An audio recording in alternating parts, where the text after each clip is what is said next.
这他妈是哪儿？我刚才还在公司开会。我在家打游戏，怎么突然到这儿了？我儿子还在学校等我去。我刚刚还在送餐，还有最后一单，送完回家。那扇门把我吸进来了。欢迎来到血色考场。通关条件完成上课指标，当前指标为存活至考试结束，剩余时间47分钟。谁在说话？放老子出去！规则一：考试期间不得抬头，否则死亡。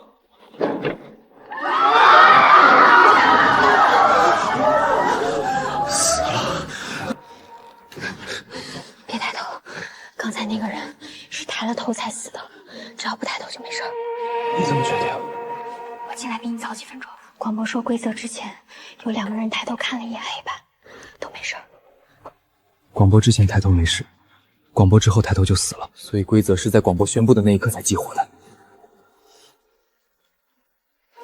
你干什么？看规则，看不清规则怎么活？规则解析系统绑定中，绑定完成，正在检测到当前副本规则。规则一：考试期间不得抬头。规则漏洞标注中，标注完成。规则未定义抬头的精确幅度，结论：头部与水平面夹角超过45度触发死亡，45度以下为安全区间。系统，宿主您好，恭喜您绑定规则解析系统，我将致力于破解每条规则漏洞，帮助您找到游戏必胜法则，百战百胜。百战百胜。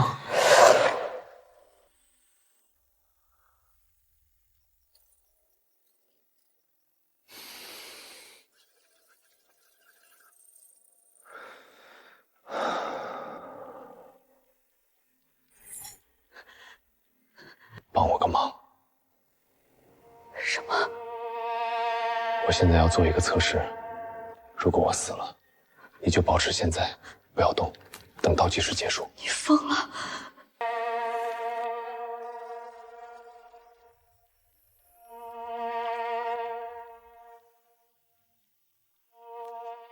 ！45度以下是安全的，系统说的是真的。不得答错题目，这玩意儿一个字儿都看不懂。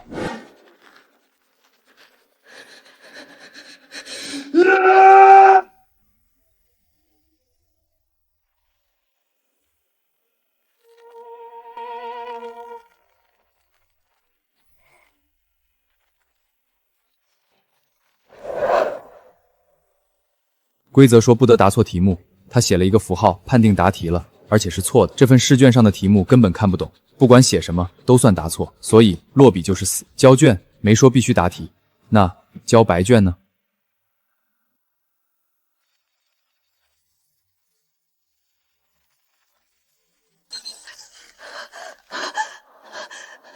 你干什么？交卷。你疯了！刚才那个人只是写了1个字就死了，你拿什么交？白卷。我不想等死。这小子要干什么？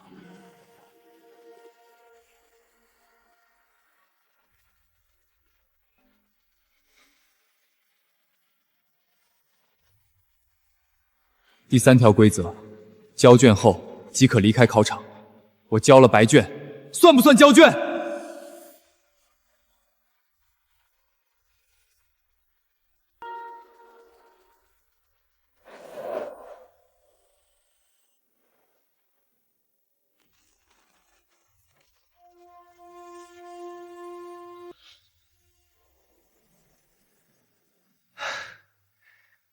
结束了。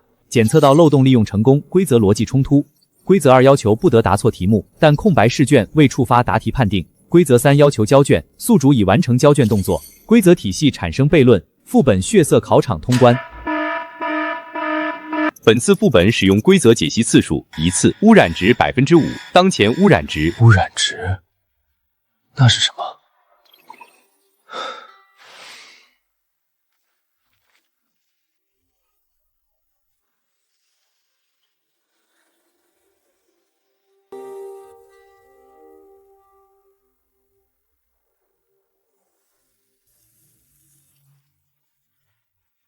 检测到宿主所在区域已全域规则化，当前区域内活跃副本数量共147个。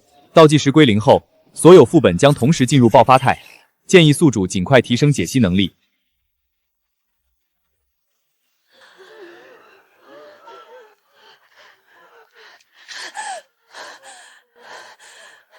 你怎么做到的？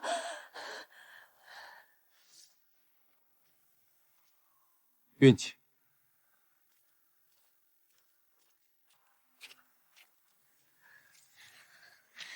你是不是绑定了什么系统？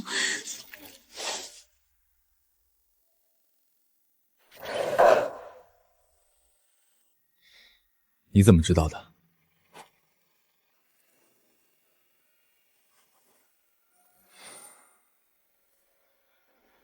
因为我也绑定了系统。我的系统叫危机感知，可以在致命危险降临前的3秒钟，在我的脑海里产生强烈的刺痛预警。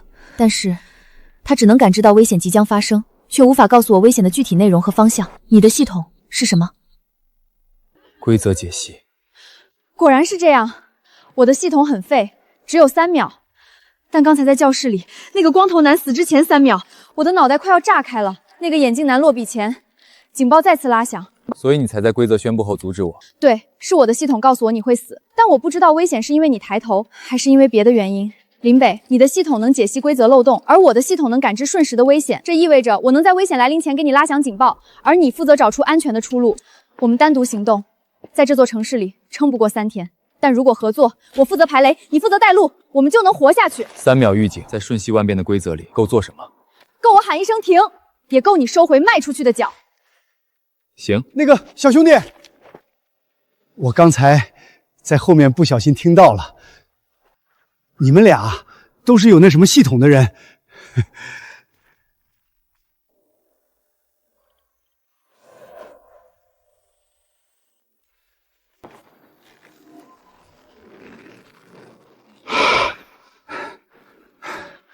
我脑子里那个声音说，这叫力量增幅，能让我的力气在10秒钟里翻3倍。就是用完一次，得歇个10分钟才能再用。我知道这力气在规则面前没啥用，规则杀人不见血。但是，小兄弟，我刚才在教室里就看出来你是个有大智慧的人。我陈国强没别的好处，就是能吃苦，有一身蛮力。你们要是不嫌弃，带我一个，我给你们当盾牌，总比你们2个年轻人冲在前面强。全体玩家注意，恭喜各位通过第1个副本。当前存活玩家数量1247人，剩余副本数量146个。倒计时71小时43分钟。现在公布本场规则游戏的最终通关条件。接下来你们需要通过总计12个副本及其22招大阿尔卡纳塔罗牌，每通关1个副本，可获得1张或以上的塔罗牌。倒计时归0前未能集齐者抹杀。祝各位玩得愉快。22张。广播说的是每通关1个副本，可获得1张或以上的塔罗牌，并没有说牌是唯一的。这意味着如果是多人组队，通关后应该能复制或者产出多张。所以，我们不需要自相残杀，组队是效率最高的方式。不跟紧点吗？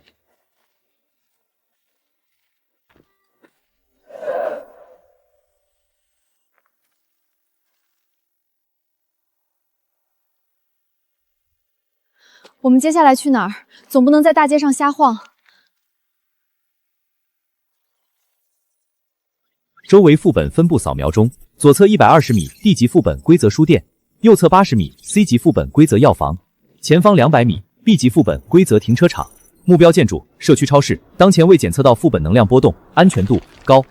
去那里，先进去休整，收集物资。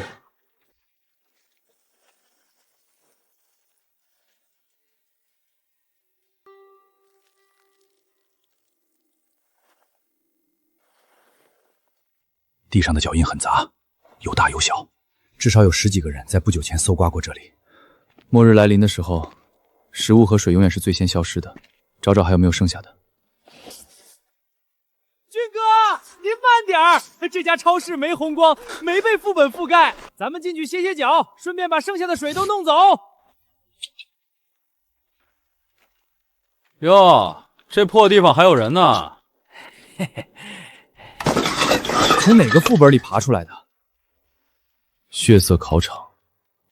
哈哈，听到没？1级副本最底层的垃圾场，送外卖的带着一个女人，一个老骨头，你们能活下来，真是祖坟冒青烟了。行了，这地方老子占了，好狗不挡道，带着你们的垃圾滚出去！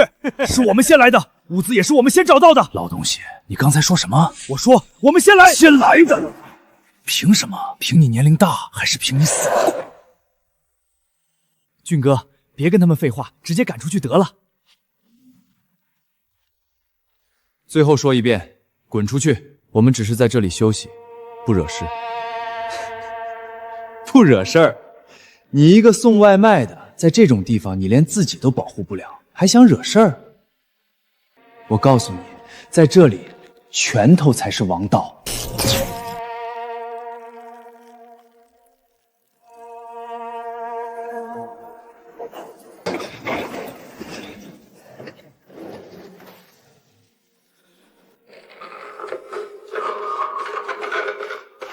当前副本 B 级副本规则超市。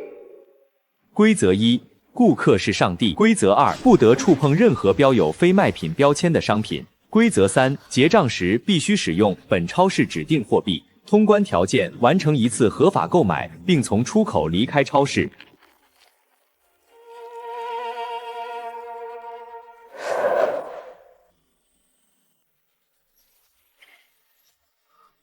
检测到 B 级副本规则超市，规则数量3条，正在解析中。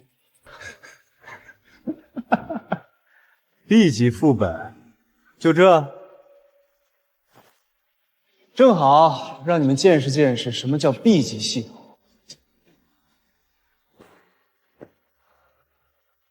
规则，3条规则就想困住我。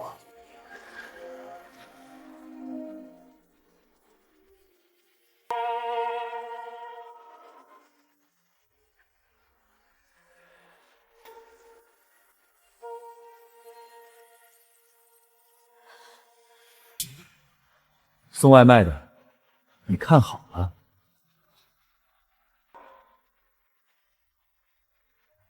我的系统叫规则抹除，每个副本可以抹除1条规则，让它彻底不存在。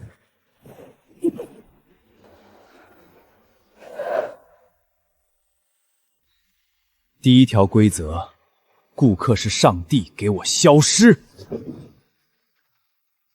规则1已失效，规则体系受损，修复中，修复失败。规则1永久删除。看到了吗？3条规则少了1条，再磨我2次，这超市就是我说了算。俊哥牛逼，这破副本根本困不住您。外卖员，你的系统能做到吗？你那破系统，估计连规则都看不懂吧？在这个世界里，强者才能活下去，而你们这种垃圾就该早点去死，别浪费资源。检测到规则1已被外力删除，副本规则体系产生缺口，正在自我修复。修复方向未知，警告外力干预规则体系可能触发副本的防御介质，建议宿主保持距离，避免被副本判定为破坏者。警告！警告！危险临近，方向无法判定，距离无法判定，强度极高。规则体系检测到外部干扰，防御机制激活，新增规则4：任何破坏规则体系的行为将被视为盗窃，触发惩罚。卷哥，他为什么照我？警告！警告！你刚才碰了什么？我就是把地上的水装进包里。检测到盗窃行为。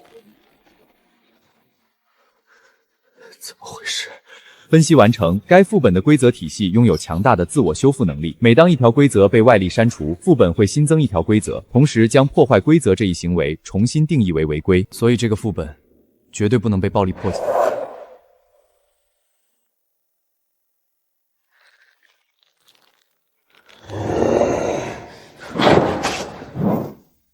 老子就不信这个邪！一个破副本还能翻了天不成？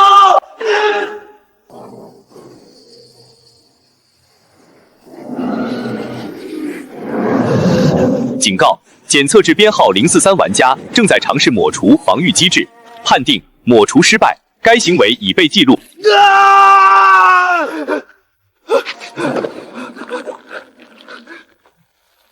防御机制2次激活，规则2补充条款：所有未经收银台扫描的商品均视为非卖品。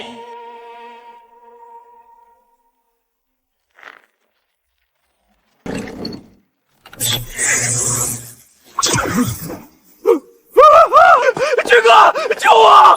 我的手刚才碰了水。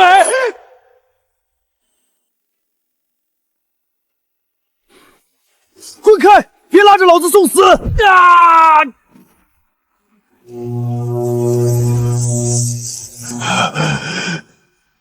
马军，你这个杂碎，你不得好死！违规触碰非卖品，惩罚生命扣除。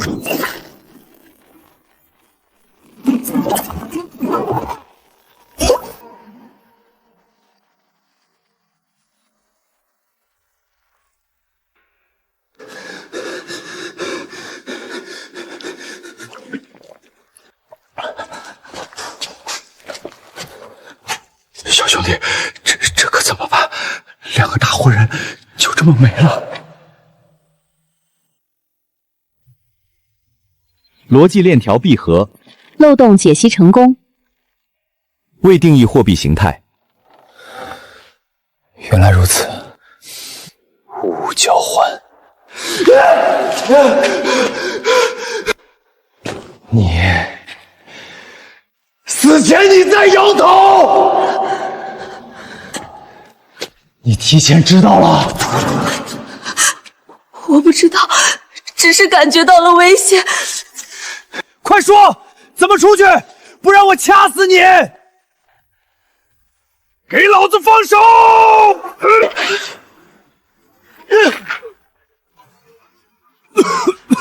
林北，想出办法没？老头子撑不久。陈叔，拖住他。拖住我？在规则里，力气大没用，比得过命吗？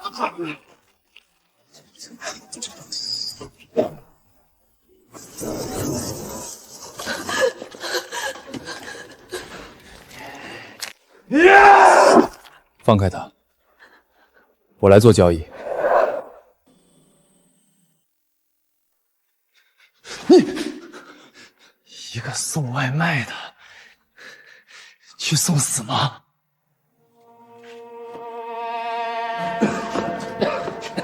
林北，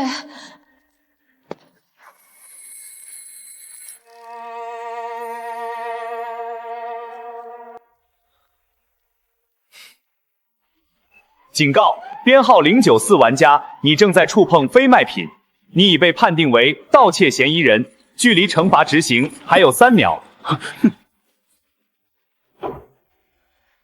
我不买这瓶水，我用这盒红烧牛肉罐头交换这瓶矿泉水。交易逻辑检索中。规则2：不得触碰非卖品。规则3：结账使用指定货币。规则2并未禁止物物交换，规则3并未限制货币形态。我用非卖品购买非卖品，只需见证这场交易。逻辑检索完成，本交易未违背规则，交易成功，商品已变更为已购买。交易完成，玩家林北完成首位合法购买，获得塔罗牌皇帝。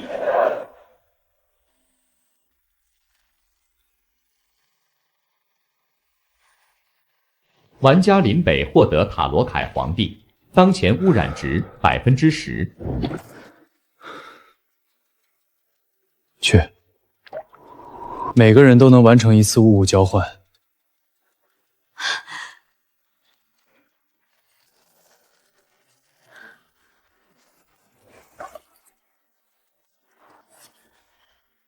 女祭司，嘿嘿，战车，这牌看着就跟俺老陈一样，哈哈哈哈哈哈！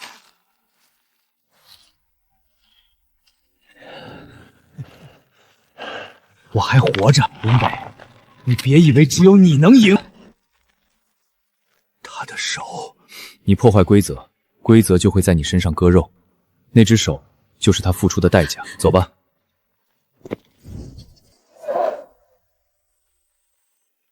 女祭司塔罗牌代表的是直觉、潜能和隐秘，这跟我的危机感知确实很契合。俺的战车塔罗牌代表意志和力量。嘿，小兄弟，你那张皇帝塔罗牌呢？皇帝塔罗牌代表规则、掌控、秩序。林北，你发现没有？我们通关了同一个副本，但每个人拿到的牌都不一样。是啊，这22张牌到底是要咱们每个人都凑齐一套，还是只要我们3个人加起来有22张就行？如果是前者，这个游戏的死亡率会高到无法想象，因为后期玩家之间为了抢夺稀有的牌，必然会自相残杀。如果是后者，那我们必须从现在开始绝对信任彼此，建立一个共享的牌库。不管哪一种，要在这个世界活下去，我们就必须不断通关副本。在绝对的力量面前，一切猜测都是空的。在超市里，马俊的系统删除了规则1，副本立刻增加了规则4进行反制，而我的系统只是指出了规则本身的逻辑漏洞，副本并没有对我的系统产生反制。所以你的系统暂时是安全的。不，这说明副本的防御机制是智能的。一旦以后出现能够自动封堵漏洞的 S 级副本，我的解析能力很可能会成为他第一个封杀的目标。全体玩家注意，当前存活玩家数量1103人，剩余副本数量145个，请各位尽快前往副本集齐塔罗牌。系统，扫描周围副本。周围副本分布扫描中，前方300米 C 级副本规则图书馆，前方500米 B 级副本规则剧院，前方800米 A 级副本规则档案库。去图书馆。C 级副本风险相对可控，而且和文字有关的规则，我的系统能发挥最大作用。我同意，在这种环境下，贸然去挑战 B 级或 A 级，等于自杀。行，俺老陈这100来斤肉，今天就跟你们绑定了。走。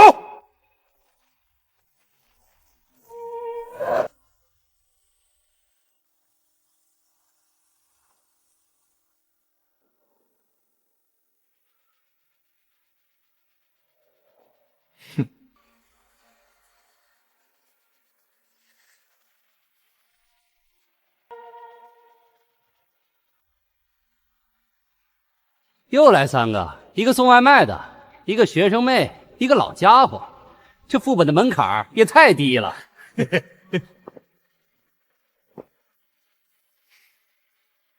当前副本 C 级副本规则图书馆，等待人数7人，已达开启条件，副本启动倒计时开始。10、9，检测到 C 级副本规则图书馆正在预加载副本规则。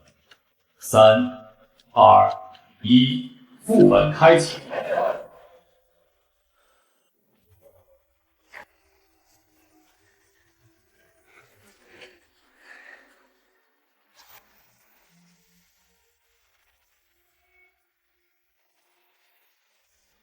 规则图书馆规则如下：规则1，保持安静，说话音量不得超过30分贝。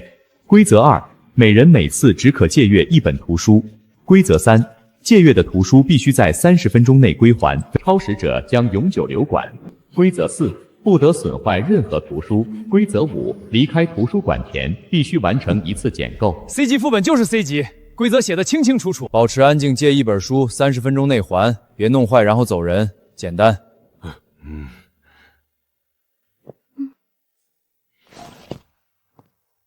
听好了，这种低级副本，只要不犯规就能活。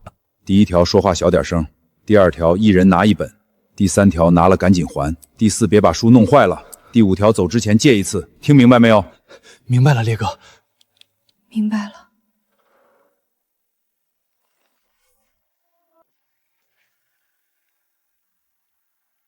送外卖的，你们打算战到死？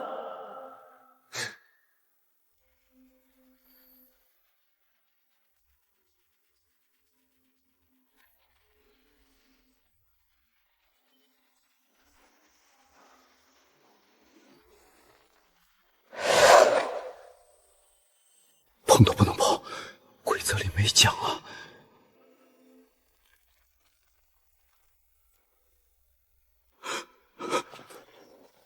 烈哥，怎么了？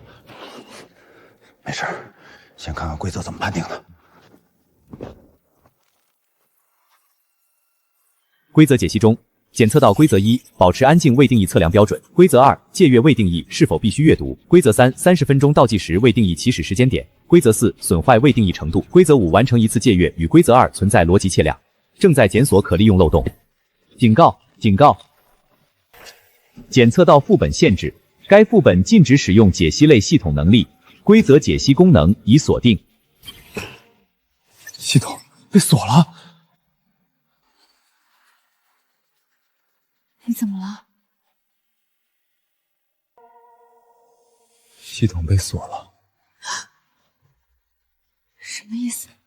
这个副本禁止解析类系统，我的规则解析功能用不了了。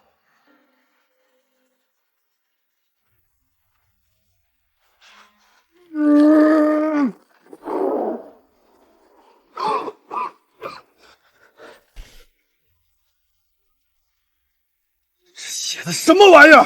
一个字都看不懂。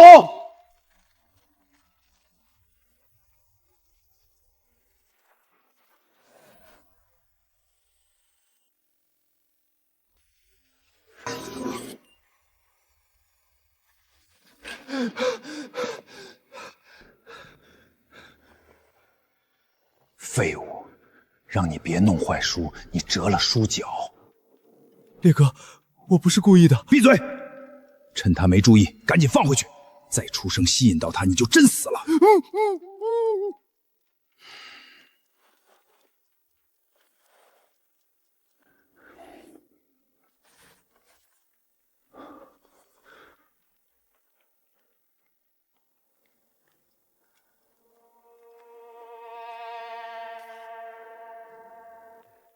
送外卖的，从进来到现在，你连书架都没靠近过。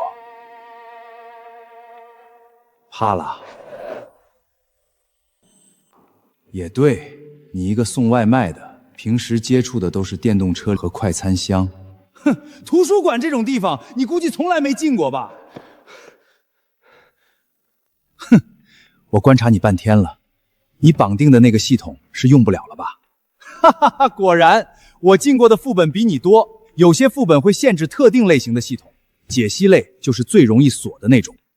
因为副本最怕的就是有人看穿它的规则，所以他先把看穿规则人的眼睛挖掉。没了系统，你拿什么通关？靠你送外卖的经验吗？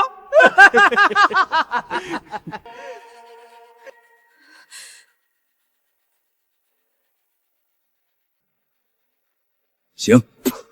你继续装，我倒要看看你一个没了系统的废物能在这个副本里撑多久。他说的是真的？部分是真的，系统确实被锁了。那假的呢？他以为没了系统，我就什么都做不了。规则1保持安静，说话音量不超过30分贝，没有定义谁在测量，没有定义测量距离。规则2，每人每次只可借阅1本图书。借阅这个词没有定义是否必须阅读书内归还。规则3，借阅读书起始时间点是从拿到书开始算，还是从登记开始算？规则4，不得损坏任何图书。规则5，离开图书馆前必须完成一次借阅。系统只是帮我拆解规则的工具，没了工具，我还有眼睛，还有脑子。这个副本必须30分钟内通关，不能再等了，必须找到破局的方法。烈哥，那些书里的字一个都看不懂，怎么借？怎么还？字看不懂，不代表书不能用。规则只说借阅1本图书，没说必须阅读，所以书的内容是什么根本不重要，重要的是怎么把书从书架上拿下来，而不触发规则。你刚刚拿了1本书，却没有被惩罚。所以规则4说不得损坏任何图书，其实反过来想，只要不损坏，碰书是允许的。我不建议你选择这个方案。你算个什么东西？你懂什么叫规则怪谈吗？哼！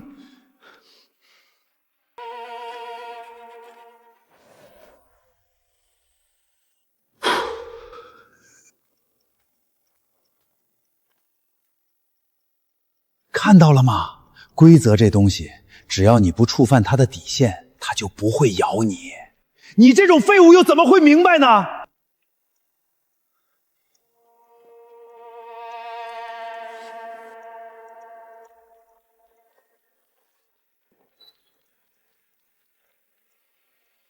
书拿到了，接下来就是等。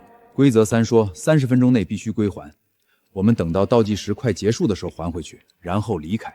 规则5完成1次借阅就满足了。还是烈哥有办法。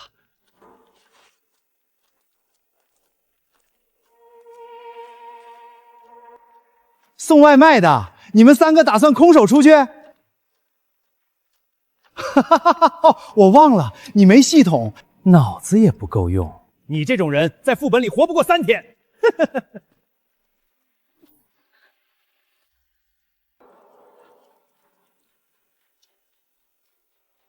我们要怎么做？规则2说每人每次只可借阅1本图书。规则5说离开图书馆前必须完成1次借阅。他拿书的方法是对的，不损坏书就能把书拿下来。那我们也去拿吧。不行，在规则3里借阅的图书必须在30分钟内归还，超时者将永久留馆。他没有想过还书这个动作本身会不会触发别的东西。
规则4的惩罚是死亡，那规则3的惩罚永久留馆，为什么不是死亡？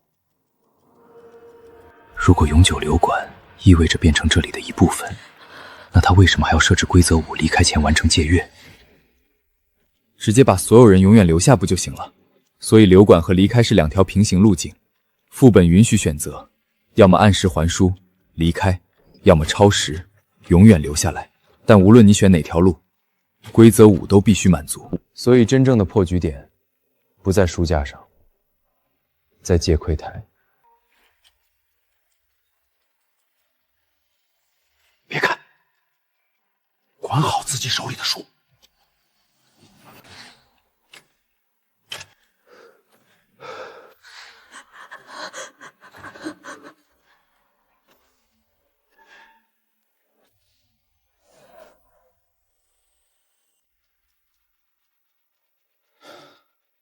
还有20分钟，等到剩5分钟的时候，我们去还书。烈哥，还书的时候会不会也……别想那么多。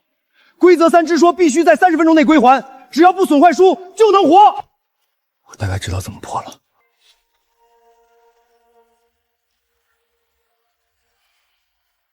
怎么破？书架上的书，从拿下来的那一刻起，就进入了30分钟倒计时。还书的动作本身可能安全，也可能不安全，但无论安不安全，那都是被动的跟着规则走。你有别的办法？不让书进入倒计时。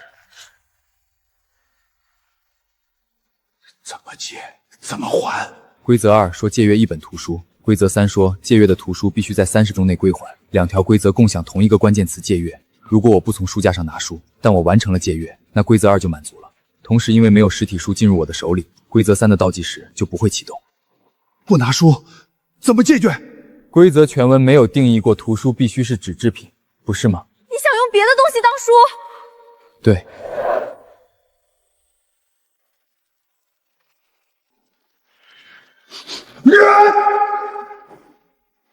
送外卖的，你干什么？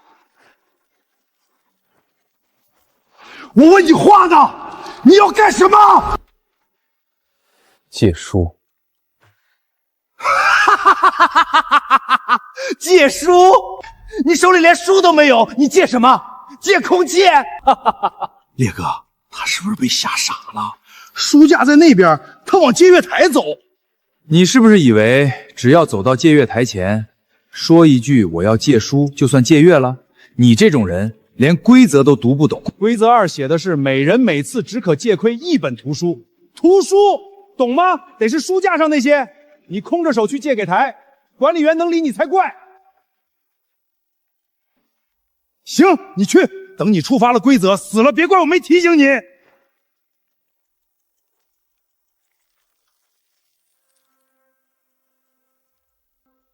我要借阅1本图书。血色考场通关全过程，作者我自己。内容：从进入教室到交白卷离开，每一个细节，每一个选择，每一个推理步骤，共计47分钟的记忆。规则2说，每人每次只可借阅1本图书，但规则全文没有对图书进行过任何定义，没有说过图书必须是纸制品，没有说过图书必须放在书架上，没有说过图书必须由这个图书馆出版。我的记忆是1本书，我在借阅它。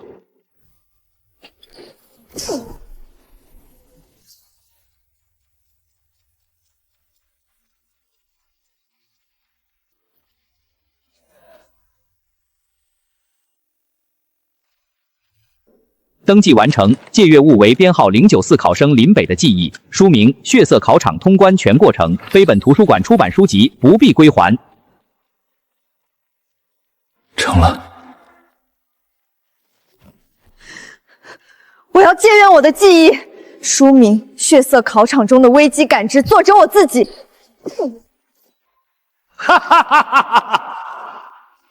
书名：45年人生里的所有痕迹，作者我自己。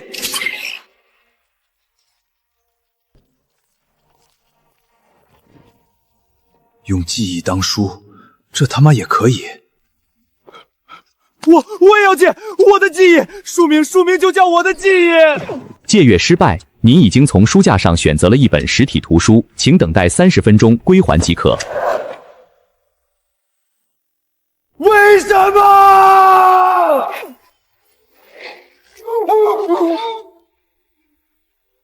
他找到了漏洞，但他没有告诉我们，他故意让我们拿实体书。规则2写的是每人每次只可借阅1本图书，图书懂吗？得是书架上那些，你空着手去借阅台，管理员能理你才怪。我提醒过你，我不建议你选择这个方案。我们拿的是实体书，还书必须去借阅台。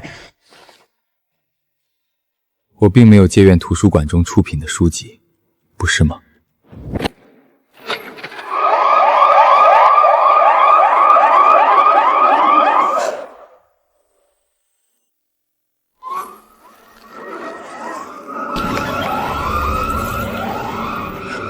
怎么回事？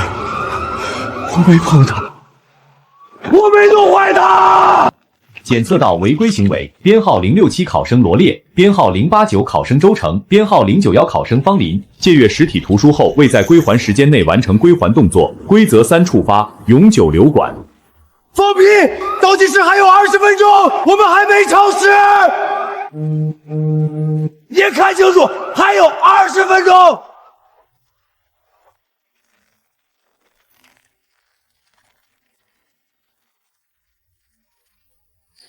监测到异常，图书未在规定时间内归还。什么？所以，借阅时间从副本开启就开始算了，不是从拿书的那一刻，是所有书从副本开启的那一刻起就已经处于可借阅状态了。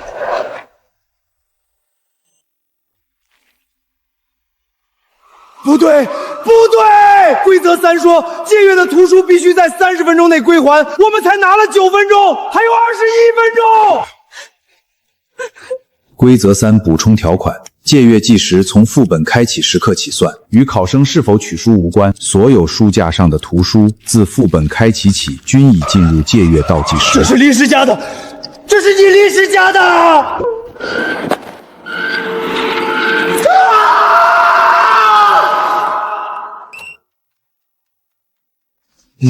你早就知道了？我不知道。那你为什么不拿尸体说？因为我不确定还书的时候会发生什么，所以选择了一条不需要还书的路。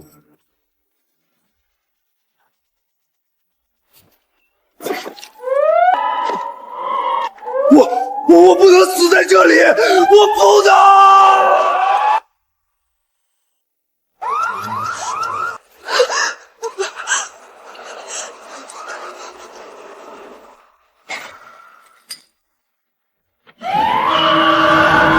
代价豁免，能力免疫一次副本惩罚，使用次数仅此一次，使用后系统永久失效。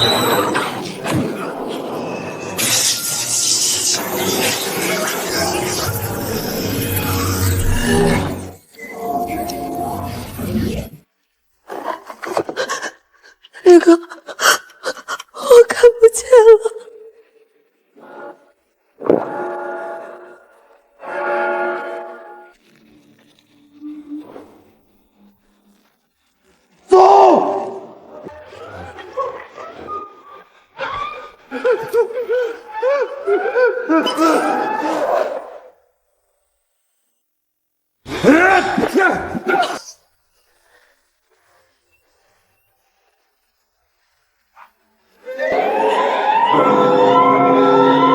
警告：编号067考生罗烈，编号089考生周成，编号091考生方林非正常闯关，该行为触发副本防御机制。副本防御机制激活，副本等级由 C 级提升至 B 级，新增规则如下。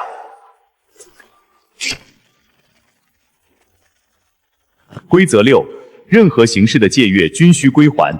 非实体图书的归还方式为将借阅内容誊写至实体书页，并将该书放入书架。规则7：誊写必须使用图书馆指定纸张与墨水。规则8：记写错误超过3处者，永久留馆。我们已经离开副本区域了，新增的规则管不了我们，祝你们好运！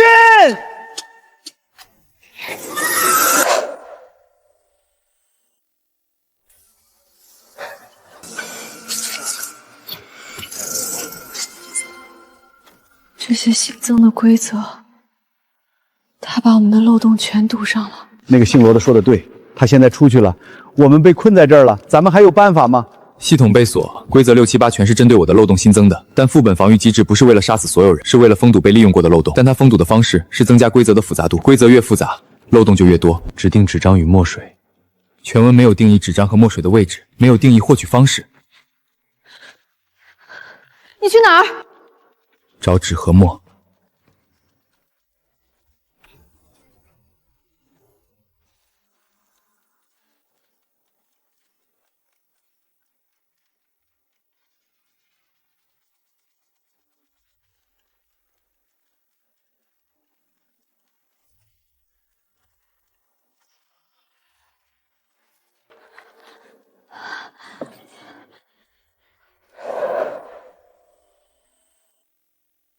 我要把我的记忆写下来，从进入血色考场开始每一个细节，但我不知道怎么写才不算错。规则说错误超过3处就会永久留馆，但什么叫错误？写错1个字算1处，还是写错1句话算1处？是事实错误才算错，还是语法错误也算错？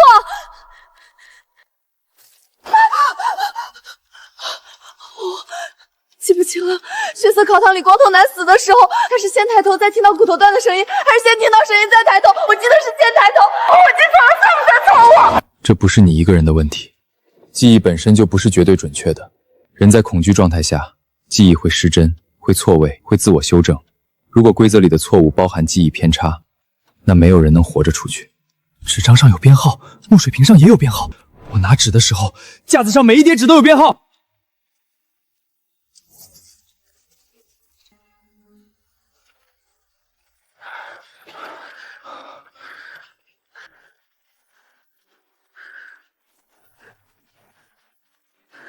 编号不一样，但纸张本身没有任何区别。那编号的意义是什么？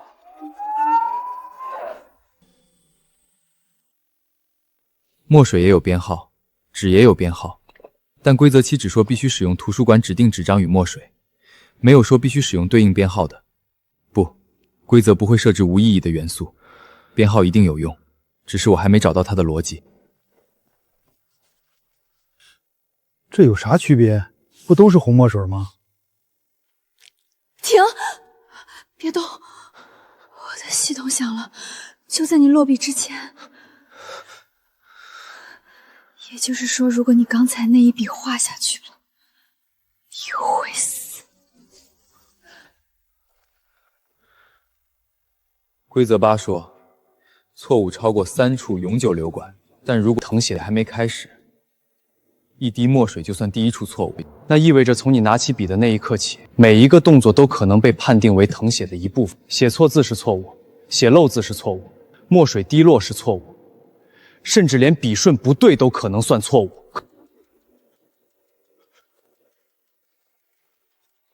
那还怎么写？谁能一个字都不出错的写完一本书？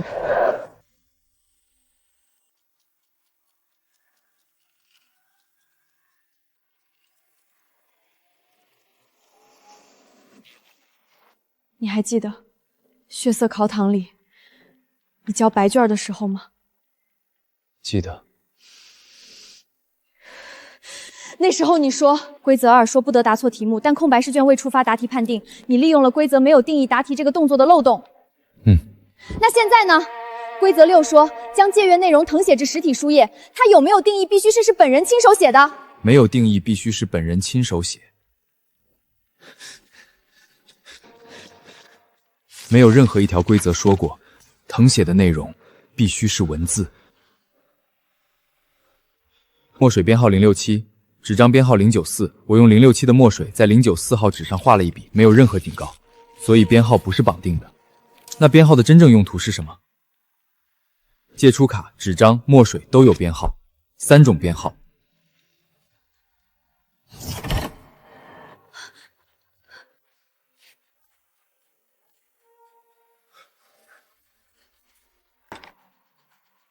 我们3个人的墨水编号都不是自己的借出卡编号。对，我的墨水是067，你的是089。这意味着什么？陈叔的是094。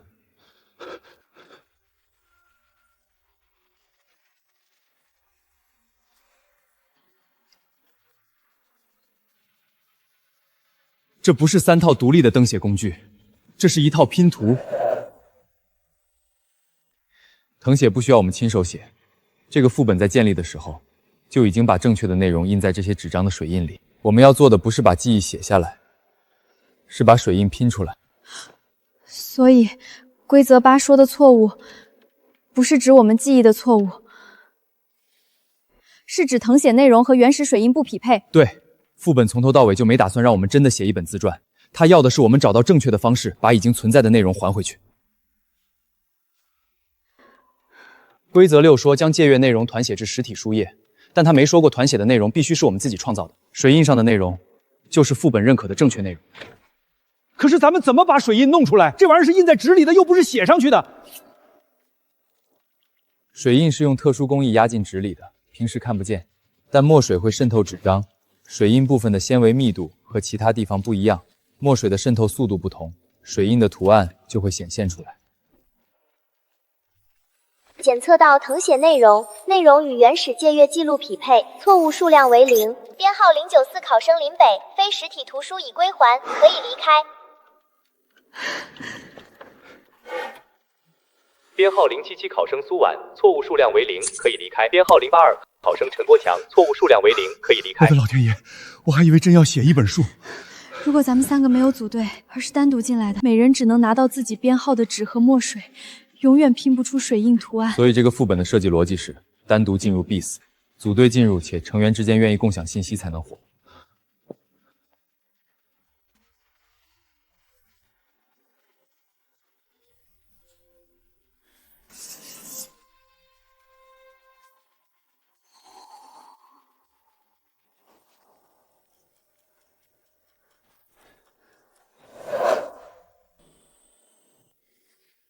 隐士代表内省、智慧、指引；正义代表真理、因果、裁决；恋人代表结合、选择、关系。这牌倒是应景，咱们3个不就是搭档吗？全体玩家注意，当前存活玩家数量981人，剩余副本数量142个，倒计时64小时11分钟。现在我们拿到手的塔罗牌还没有重复的，那看来距离集齐一副塔罗牌越来越近了。各位幸存者，各位考生，这里是幸存者基地，我们的目标是让更多的人活着离开这场游戏。幸存者基地，这破地方还有人建基地？1000多个考生分散在整座城市里，如果有人能把他们聚起来，确实比单打独打强。去看看。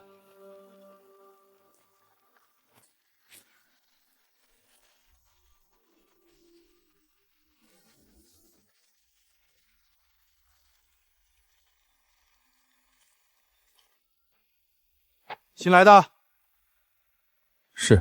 进去吧，里面有人告诉你们规矩。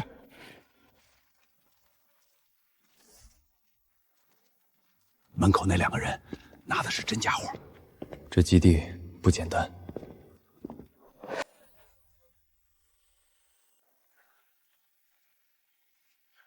新来的先去那边登记，登记完了领物资，每人每天1瓶水，2块压缩饼干，不准抢别人的，不准打架，打架的直接赶出去。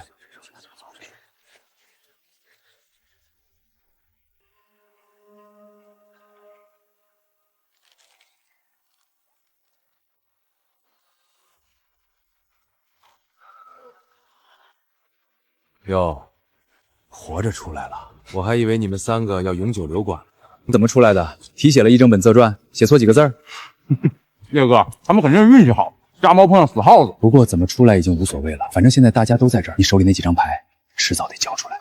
欢迎来到幸存者基地，团结一日，共度难关。你那个跟班的眼睛，他用系统换了我们3条命，这账我记着，但跟你们没关系，管好你们自己。这小子在图书馆里差点死了，出来还这么狂。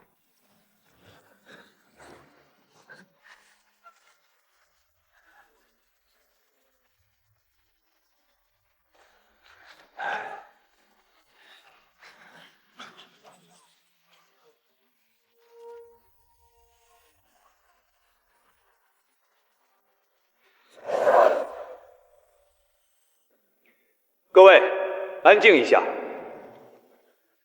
先自我介绍一下，我叫白夜。这个基地是我和第一批通关者一起建立的，目前收容了312人。我知道你们现在很累、很怕、很想回家，但现实是，我们被困在这场规则游戏里了。72小时倒计时，146个副本，22张塔罗牌。一个人想要集齐22张牌，几乎不可能。所以我们必须合作。基地的规矩很简单：第一，不准内斗；第二，信息共享；第三，塔拉牌集中管理。听我说完。塔罗牌集中管理不是我要抢你们的牌，而是因为根据我们目前收集到的情报，22张大阿尔卡纳塔罗牌都有自己的能力，而且每一张的能力都不一样，单个人持有既危险又低效。只有把所有牌集中起来，才能最大化利用他们的能力，帮助更多人通关。我自己也有一张牌，力量。我把它放进基地的公共牌库里，牌库由我亲自保管，每一次使用都需要至少3名基地成员的共同授权，这样既保证安全，也保证公平。当然，我不强迫任何人交牌，但我要提醒各位，倒计时还剩63个小时，你们每多活1个小时，副本的难度就会提升1个档次，到最后1个小时，可能连E级副本都会变成 A 级，单打独斗活不到最后。你觉得他说的是真的吗？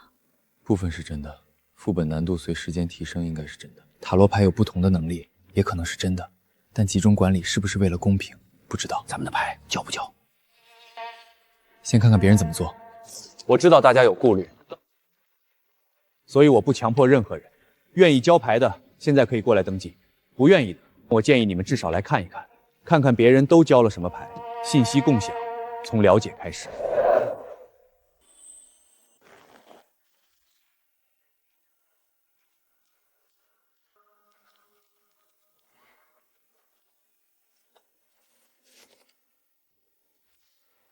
魔术师，我交了，反正我一个人也集不齐22张。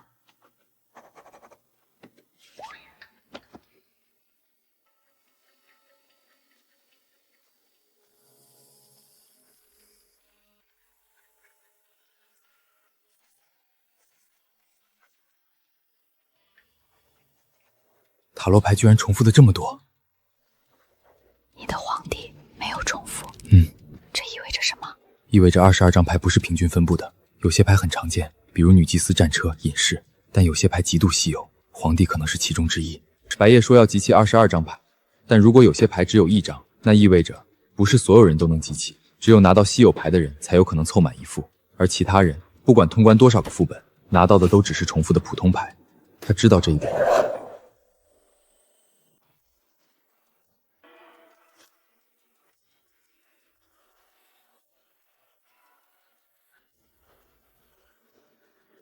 他在找什么？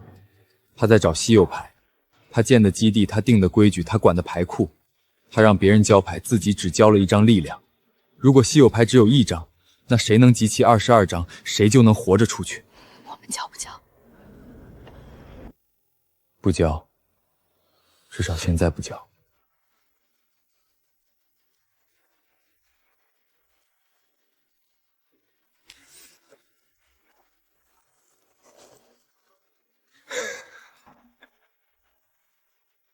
那边3个怎么不过来交牌？大家看，这3位可是高手，3个人通关了1个副本，每人手里至少有1张牌，怎么舍不得交？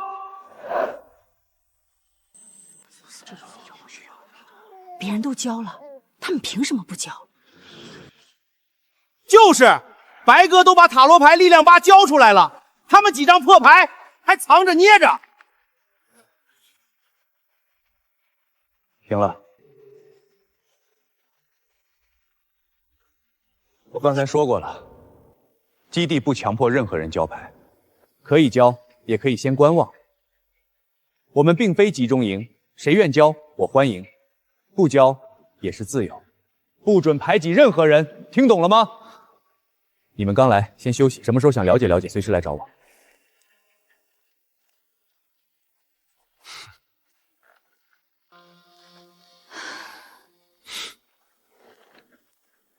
他为什么帮我们解围了？先休息，别的明天再说。我去领吃的，你们占着位置。小心点，拿完就回来。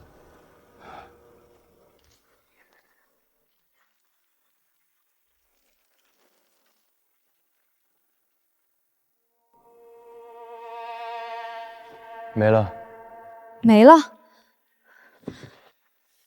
今天的份额发完了，明天早点来吧。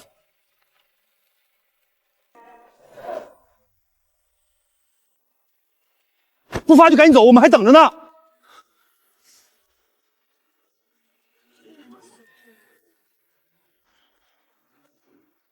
水呢？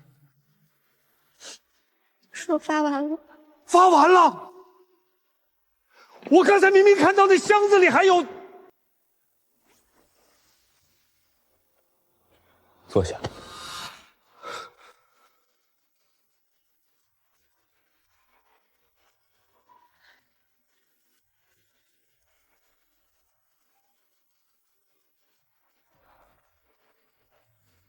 不是发完了，是不发给我们。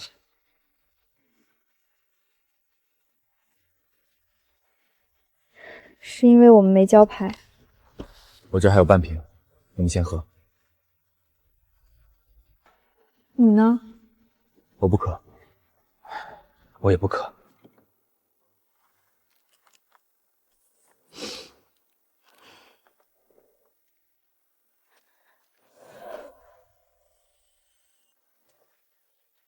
你们在这里吗？我们在，你怎么过来了？小心！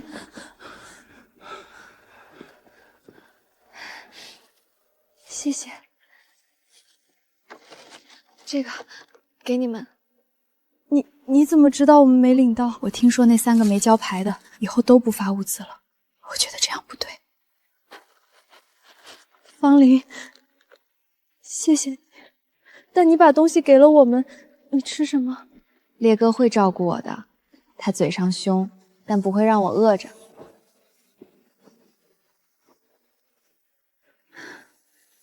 你们别怪烈哥，他不是坏人。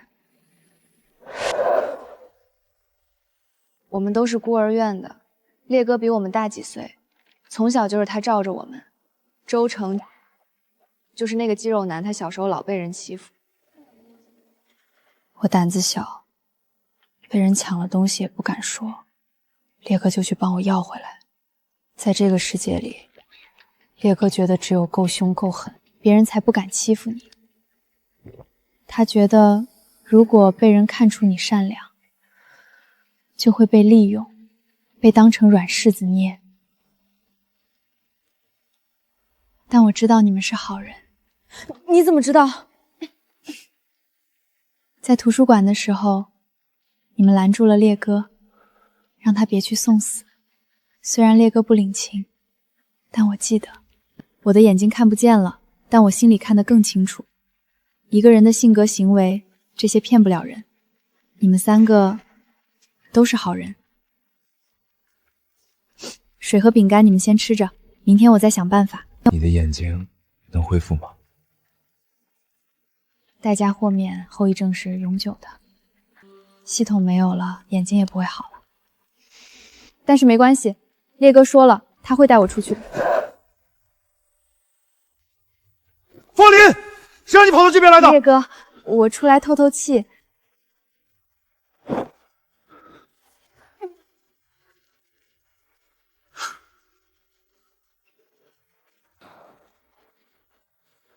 那小姑娘自己眼睛都瞎了，还想着给我们送吃的。你说我们真的能活着出去？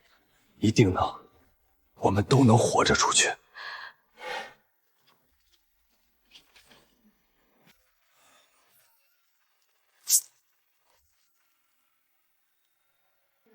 烈哥，你生气了？他们是好人。傻丫头，这世上哪有什么好人坏人，只有活得久的人和死得快的人。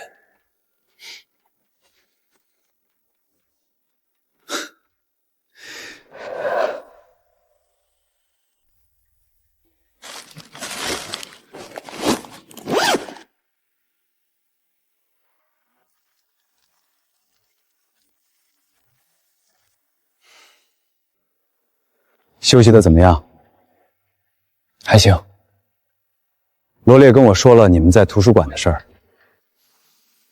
别看我，我只是实话实说。你脑子确实好使，虽然人很讨厌。我昨天说副本难度会随时间提升，这不是吓唬人。今天早上我的人在外面侦查了一圈，已经有3个 C 级副本自动生成了 B 级。所以呢，时间不多了，我找到一个 B 级副本，要求6人以上组队，通关收益很高，每人至少1张塔罗牌，副本内极概率产出稀有牌。你怎么知道极大概产出稀有牌？因为 B 级以上的多人副本，到目前为止，每次通关都至少出了1张稀有牌，规律很清楚。你们3个能活着从升级后的图书馆出来，说明你们有能力。我想邀请你们加入这次行动。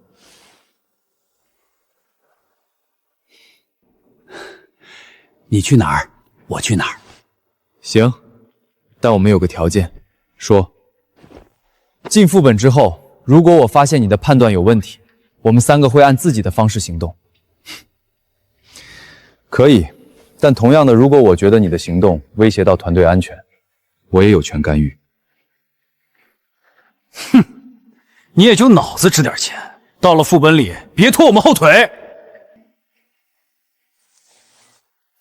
烈哥，烈哥就是嘴硬心软，到了副本里他会帮你们的。谁说的？我什么时候说过要帮他们？10分钟后出发，这次是 B 级副本，各位做好准备。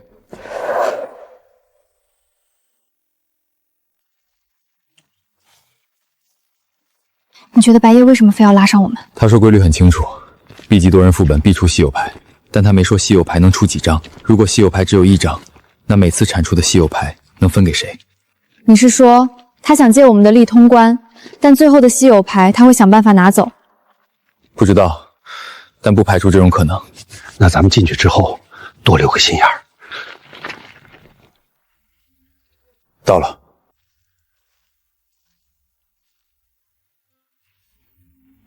规则村庄 B 级副本，开启条件6人以上，目前人数达标，副本开启中。进去之后，一切听广播，副本的规则会在里面宣布。记住 ，B 级副本的规则数量至少5条以上，每一条都可能致命。别死在里面。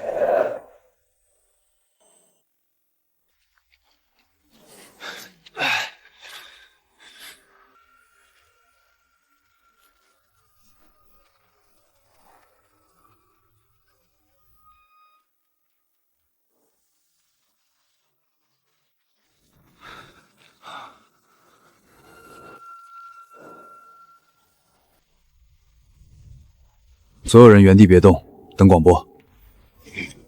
欢迎来到规则村庄槐树村，当前副本等级 B 级，通关条件在村内生存3天，并找到村庄的真相。规则如下：规则1：天黑后不得进入祠堂。一条规则 ，B 级副本就一条规则，开什么玩笑？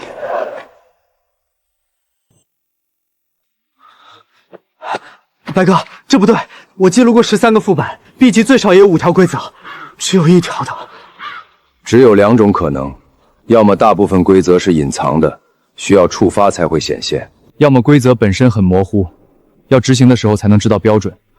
不管哪种，对考商来说只有更危险。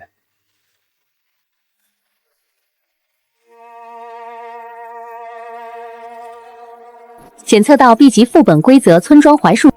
规则数量1条，正在解析规则1，解析完成。规则1：天黑后不得进入祠堂，全文未定义天黑的具体时间，未定义祠堂的位置与范围，未定义进入的判定条件。系统在这里没有被锁，但一条规则，3个漏洞，全是指向同一件事：不要靠近祠堂。这个副本在遮掩什么？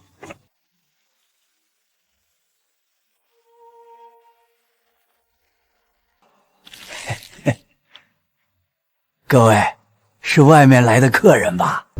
你是？我是槐树村的村长，我姓魏。村里好久没有来客人了。各位，要不要先到我家里坐坐？好，麻烦您带路。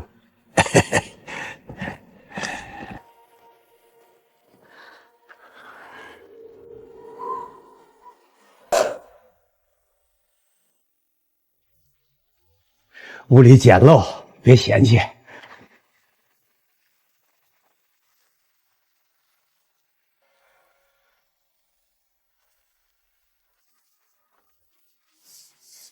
各位是从外面来的，还不太懂咱们槐树村的规矩吧？我们目前只知道天黑后不能进祠堂。那就对了，咱们村子小，规矩不多，只要记住这1条就够了。各位要在村里住3天，村里有几间空房子，平时没人住，你们可以住那里，吃的喝的村里每天会送。村长，村子里的祠堂在哪儿？在村子最深处那棵老槐树后面。各位只要记住，天黑之后别往那边走就行。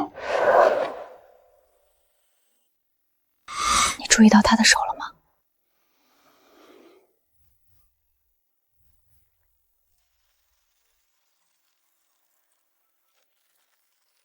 那行字是什么？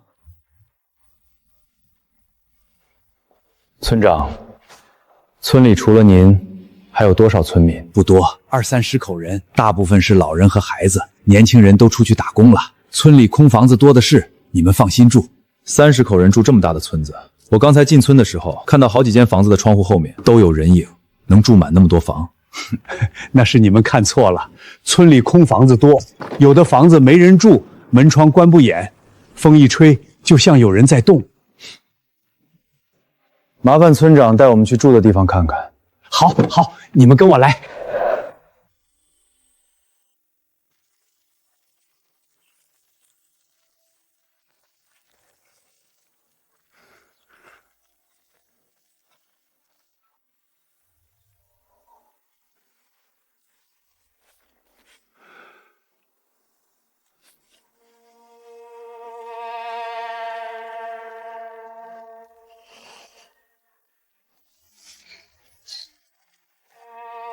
从进村到现在，我的系统一次都没响过。没有危险。要么是没有危险，要么是整个村子都在危险里，系统无法给出判断。你们就住这儿，3间屋子够住9个人，吃的喝的傍晚前会有人送过来。各位先歇着，有什么事儿来我家找我就行。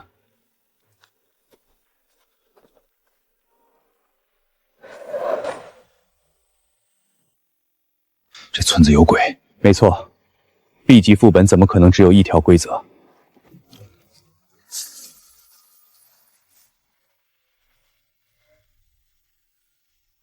分一下工，我的人负责物资清点和驻地安全。罗烈，你带你的人在村子外围看看，不要走太远。我们想看看村子里的情况。可以，2个小时后回这里碰头交换信息。你刚才看到什么了？第3间房子的窗户后面站着一个老人，屋里墙上挂着一把沾血的锄头。第5间房子的门缝里，一个孩子，脸色白得不正常。你是说这村子里的村民？这个副本的名字是规则村庄，但村长从头到尾没有提过规则2个字，他只说天黑之后不要进祠堂，语气像叮嘱，不像警告。你是说他不希望我们触犯规则？我感觉他是在确保我们不触犯规则。为什么？现在还不知道。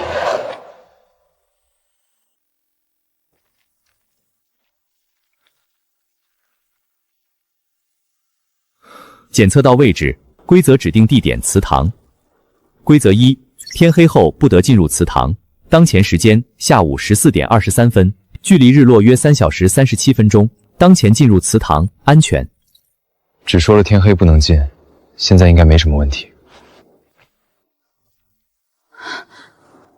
我来。这门有问题，我用了系统都没有打开。那应该是被从里面封住了。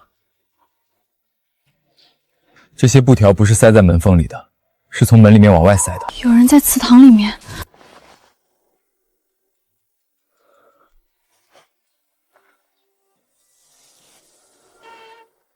分头看看，我在祠堂周围找线索。你们去刚才那些有村民的房子里，试着和他们说话。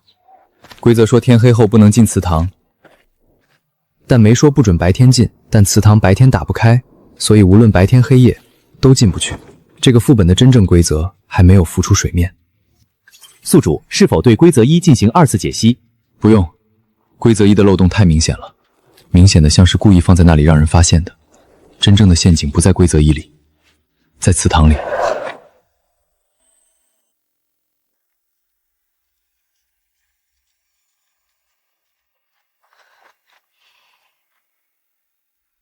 怎么样？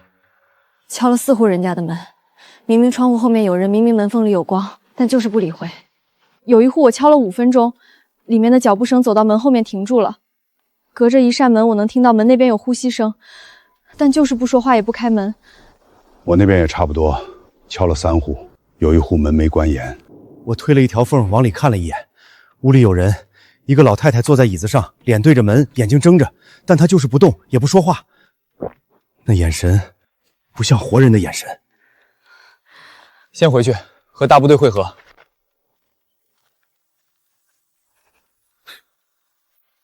你们仨还活着呢？有什么发现？祠堂白天进不去，门被从内部封死，门缝里塞满了红布条，和村口老槐树上的红布条是同一种。内部封死的。对，我们试了，人力推不开。陈叔用了系统力量也没推开，不是普通的锁，应该是副本层面的封锁。还有呢，村子里的村民很不对劲，每一间房子里都有人，但没有人出来和我们说话。村长说村里有20-30口人，可我们沿路数了数，目测至少40间以上的房子，20-30口人住不满这么多房子。我们在外围发现的更不对劲，村子4周被一堵矮墙围住了，矮墙外面是雾。罗烈试着伸手进雾里，手抽回来的时候，指尖上全是泥土，所以我觉得应该是某种东西把村子包住了。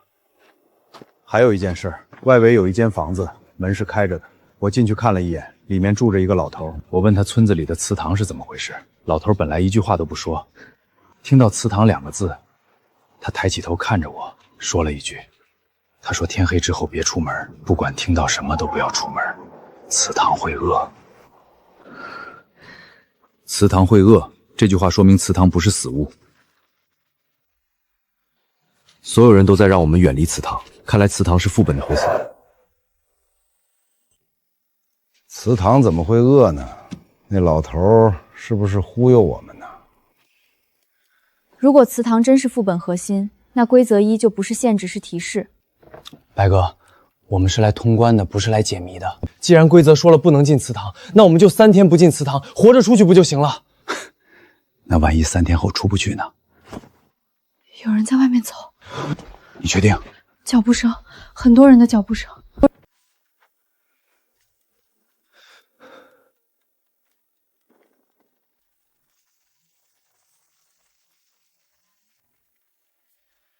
他们去祠堂，我们也去。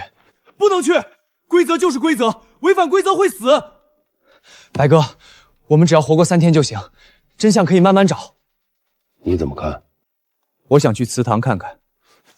你疯了！规则1写的清清楚楚。规则1并没有表示天黑不得靠近祠堂吧？这个时候不去，那线索不就没了吗？你想去试探规则的底线？对。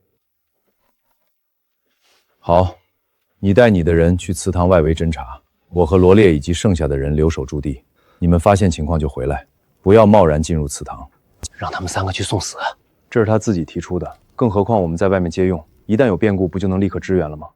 让我们去试探规则的触发条件，如果死了，说明规则不能碰；如果没死，他再跟进，算盘珠子都崩我脸上了。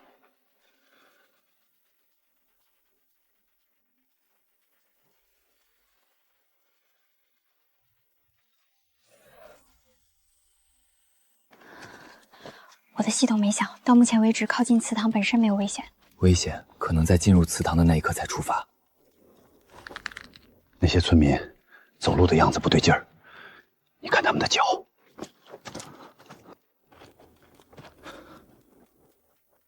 他们是被什么东西带过去的？别动！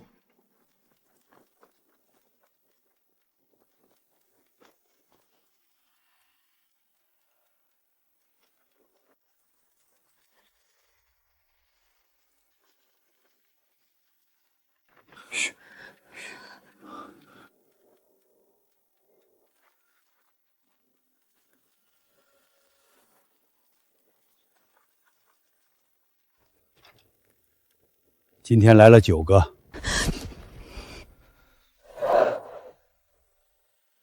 我没告诉他们，你知道我不能说，30年了，我从来没说过。我知道他们的生命力撑不了多久，上一次来的人只够维持7个月，这一次9个起码能撑1年吧。他说上一次来的人只够维持7个。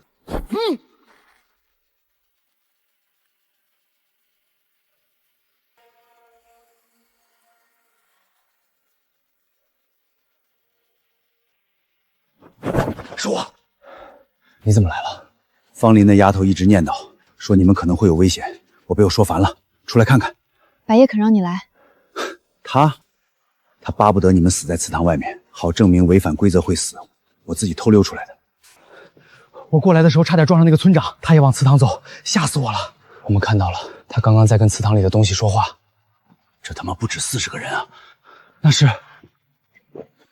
从哪个副本里爬出来的？超市副本的马俊。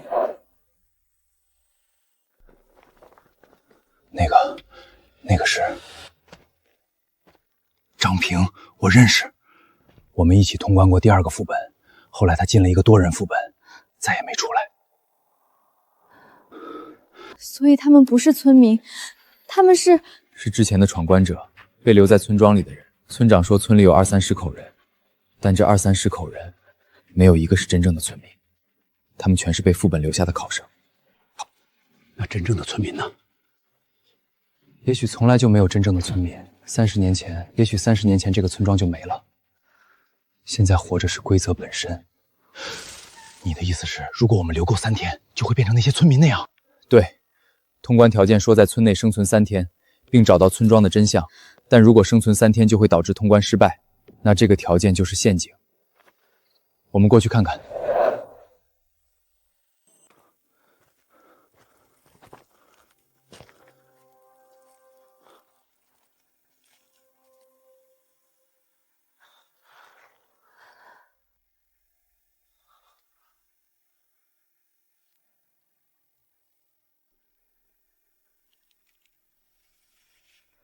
规则2，不得触碰祠堂内任何悬挂物品。规则3，不得直视神像超过3秒。规则4，不得回应祠堂内的任何呼唤。规则5，找到村民名录，在墨页写下自己的名字即可离开。4条规则全藏在布条上，白天我们看到的那一条算个屁！规则1只是引子，这个副本的真正规则从不公开，它只出现在祠堂附近。如果我们死守天黑不进祠堂这一条，3天一过，我们就会变成这里的村民。这条写名字就能走。规则5说找到村民录，并在墨页签名，这应该就是出口。回去吧，今晚的发现够多了。村民名录，这东西在哪儿？祠堂里。 4条规则全是限制，其中3条还是禁令。祠堂里有东西不能碰，不能看，不能回应。要在这种情况下找到一本名录，还要在上面写字，难也得进。不进祠堂，3天后我们就是外面那些排队的人。名录每月朔日更新，每月朔日也就是农历初1，规则标注更新时间，说明名录不是固定的，它会变。副本里有时间概念，我们在里面待3天，外面倒计时也在走。问题是副本时间跟外面时间对得上吗？天亮之后，先去探探村长的底。这村子里，他是唯一跟我们说过话的人。你眼睛不方便，明天就别跟着我们折腾。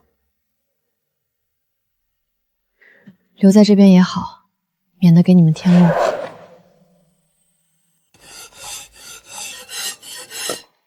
各位昨晚睡得可好？托村长的福，一夜安宁。今天想请村长带我们四处转转，了解一下村里的风土人情。风土人情，好好，村里有些老物件倒是能说道说道。方林脚扭了，让他在您屋里歇会儿，不介意吧？不碍事儿，让他歇着。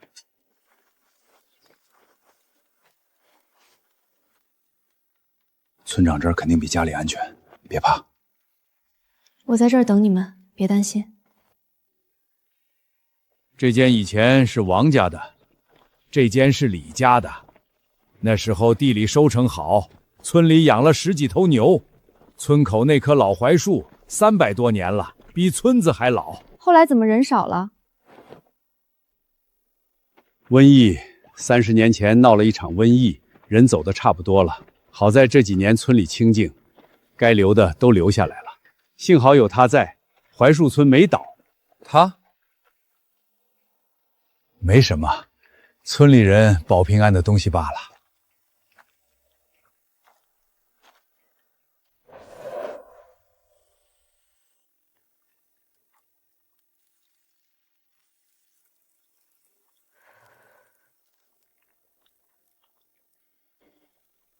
有人吗？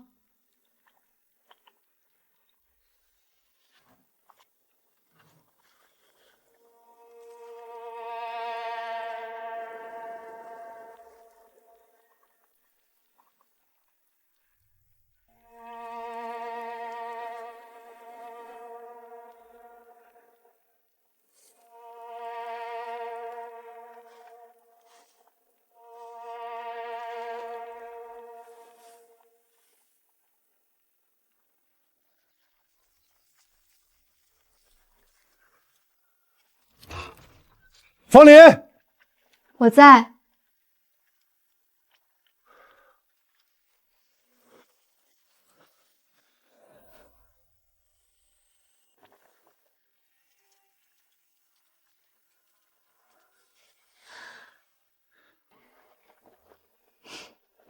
各位要是还有什么想知道的，随时来找我。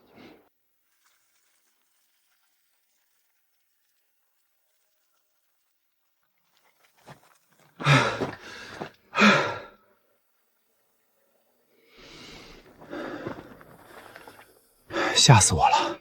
我以为他肯定会赶我们走。你们注意到了吗？村长说有他在，槐树村就没倒。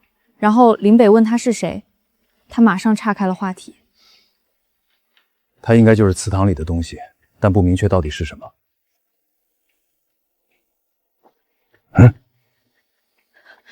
我在神像下发现了东西。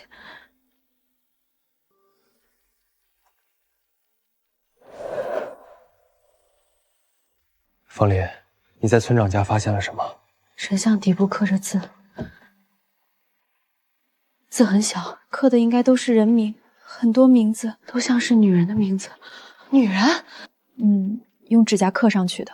但最下面一行不是人名，是一句话：护佑槐树，保家安康。什么？护佑槐树？所以30年前瘟疫之后，村民们没有活下来。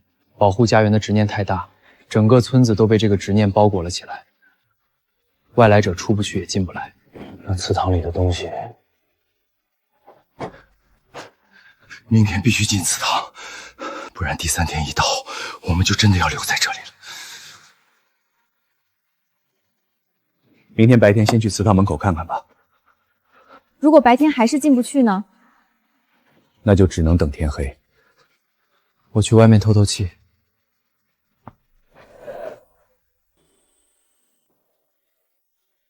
规则2说不得触碰悬挂物品，但那些布条全都挂在祠堂内外，包括堵住门缝的那些。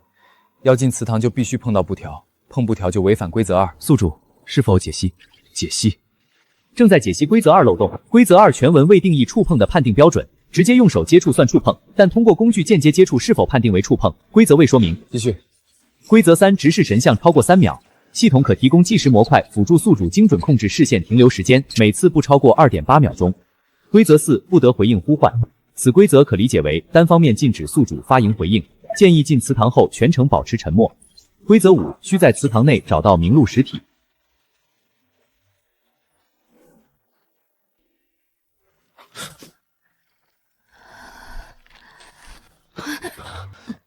你怎么出来了？睡不着，我想出来透透气。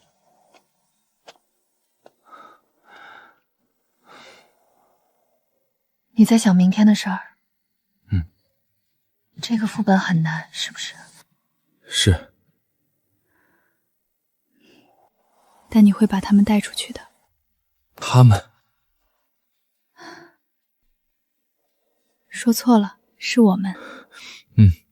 我们。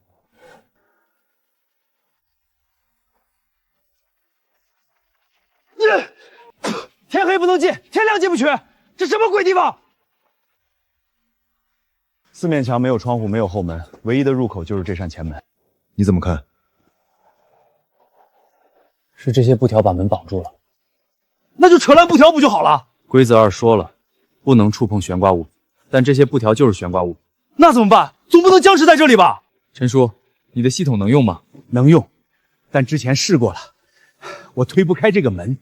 不用你推门，帮我捡些干柴来，堆在门口。你要烧门？我要烧的是布条，它应该就是规则2的载体。把布条烧掉，规则2的实体就不存在了，门就能开。住手！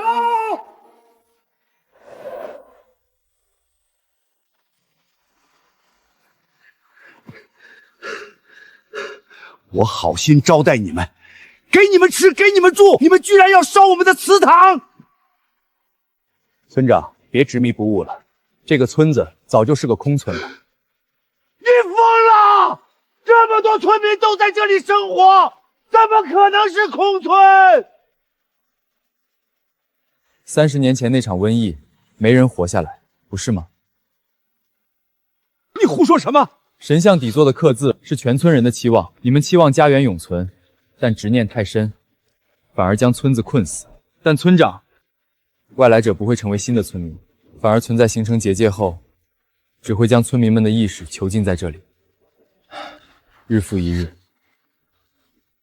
都不在了吗？真的没办法保住村子了吗？你回头看看，你身后的人还是你认识的村民吗？他们分明是没能离开的闯关者，他们跟村民一样被执念一同困在规则怪谈里。原来这里已经不是槐树村了吗？你们进去吧。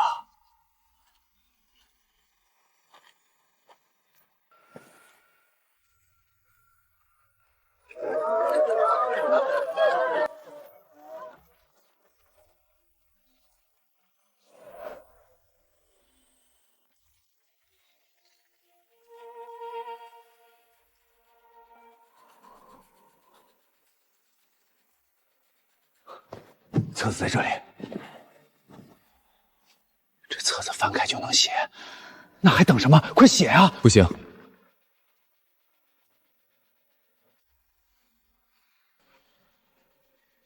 规则5让我们签名，但很明显签了名字就是村民，自愿将名字被写进名录之后，你的名字被留在祠堂里，你也会永远留在这里。那这叫什么通关？所以不能签自己的名字。规则5全文是找到村民名录，在末页写下自己的名字即可离开，但规则没有定义必须写本名，不是吗？在这里，一个人可以被定义为姓名，也可以被定义为编号。规则5说要在名录上写字，但没说不准替别人写。如果我们写在名录上的不是活人的名字，你想在名录上写规则生物自己的名字？对，用他的名字关掉这个循环。那他叫什么名字？村长没说过名字，布条上也没有名字，这怎么写啊？白哥，他动了，神像动了！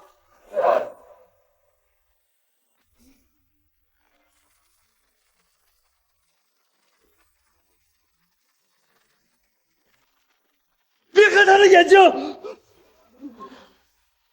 林北，实在不行随便写一个。不能随便写，如果写错了，就等于在末页写了错误的内容。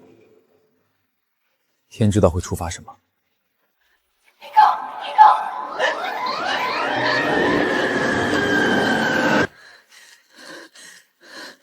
林北，我的系统响了，你会不会搞错了？一个规则怎么可能有名字？你别把我们都害死在这里！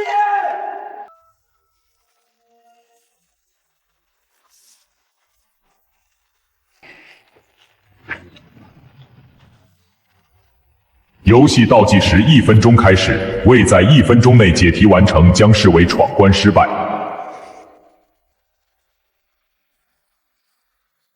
这个副本的规则里没说还有倒计时啊！林北，别停！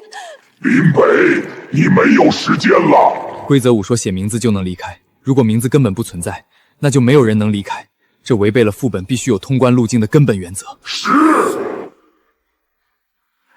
我知道他的名字，魏小怀。你怎么？槐树的槐，村长家神像底座最下面还有一行字：吾儿魏小怀，生于槐花开时，卒于瘟疫之年，享年7岁。所以规则核心的名字是这个小孩。对了，孩子保护家的执念只会更深，心之为定，在结界里被动的吸收了闯关者的能量，反而将执念愈演愈烈。快写吧。就知道倒计时是幻觉，为了保护村子，他不会轻易消散的。不行，村子和村民不能离开我，保护村子是我们的愿望。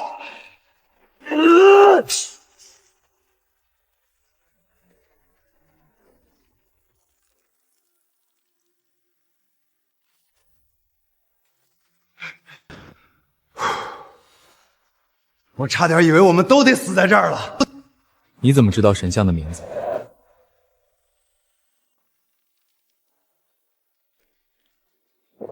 方林，你说话！在村长家，我摸到神像的时候，我见到了槐树村真正的村民的幻象，他们是以自身意识铸造的结界。若要知道真相，就得靠近结界核心，所以我触碰到了。什么东西？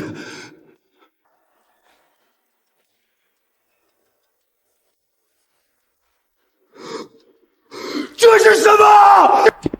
他的意识和结界发生了共鸣，正在被规则同化。村子需要迎来新生，我是自愿的。你疯了！你不能这样做！烈哥，我眼睛瞎了，后面的副本还不知道有多难，可能会拖后腿，所以这次我能帮到你们，也能救赎被困在这里的村民们，我真的很开心。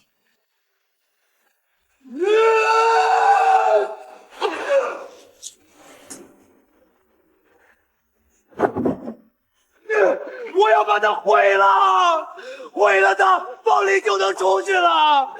罗烈，冷静！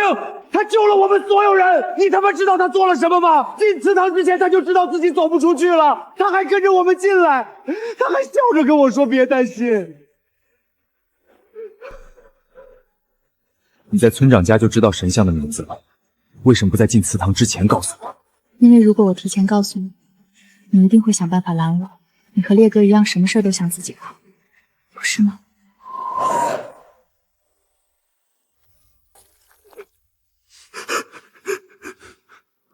我不走了。不行。你凭什么替我做决定？因为我是心甘情愿的，烈哥。你从小就罩着我，帮我把抢我东西的人打跑。你说人不能被别人看出来善良，会被当软柿子捏。我知道，你才是我们3个里最善良的那个人。阿成，以后看着点烈哥，他脾气暴，别让他做错决定。林北，谢谢你，带他们出去吧。通关条件已达成，出口将在60秒后关闭，请所有考生尽快离开副本区域。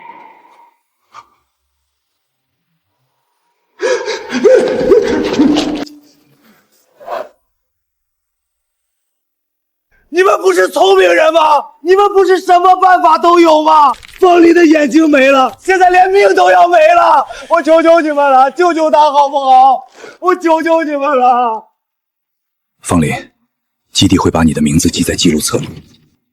这是我通关第2个副本拿到的，烈哥说让我悄悄藏着，但现在我拿着也没什么用了，给你们吧。出口将在30秒后关闭。走吧。我不！走啊！帮我把我的那份活下去！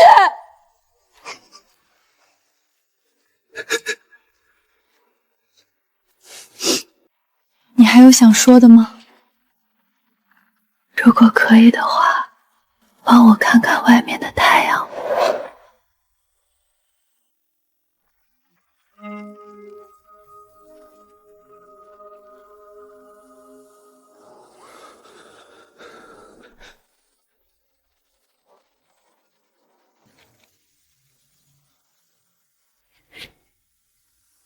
月亮代表幻觉、恐惧与潜意识。死神代表终结与新生。审判。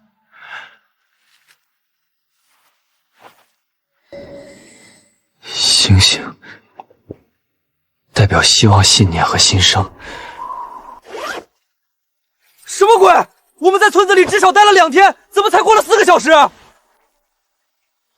副本内外的时间流速不一样。我们在槐树村过了2天，外面只过了4个小时。如果把时间差利用好，在副本里多待几天谋划策略，外面的倒计时压力就没那么大。但前提是副本里能活那么久。2张，每人2张，不愧是 B 级副本，给的就是大方。林北，考虑跟我合作吗？你的脑子加上我的资源，我们合作通关速度能翻1倍。不考虑。为什么？不习惯。行，那祝你好运。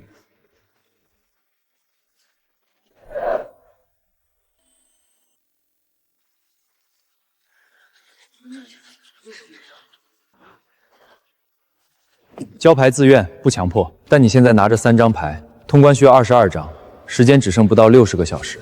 放你手里3张就是3张，放基地牌库里，大家凑一凑，说不定就能凑出一副完整的。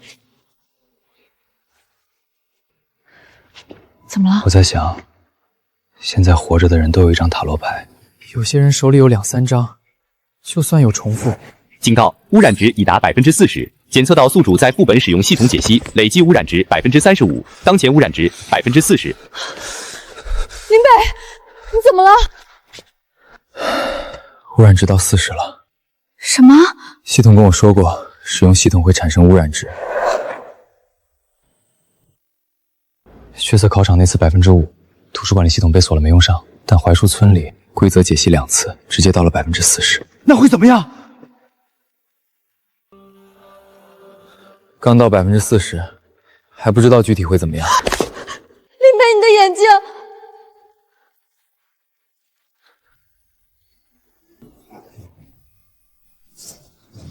原来污染值到了一定程度，就会被这个世界同化，和槐树村里那些被留下的闯关者一样。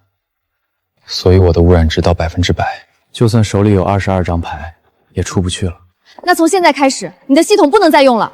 对，能不用就不用。要是开了系统，最后走不出去，那才是真亏。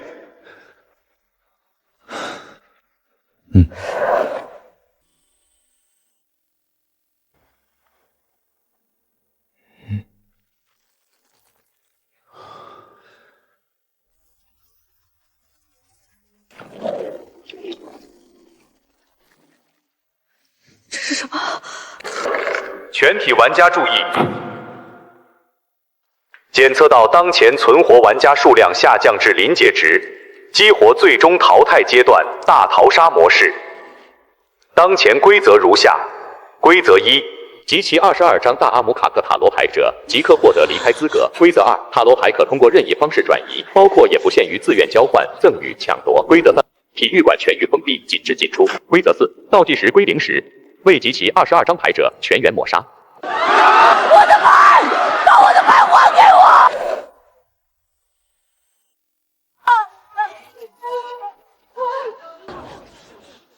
箱子已经锁了。那是我的牌，你说集中管理的，你说会保证安全的。我说的是集中管理，没说可以随时取回。姓白的，你他妈什么意思？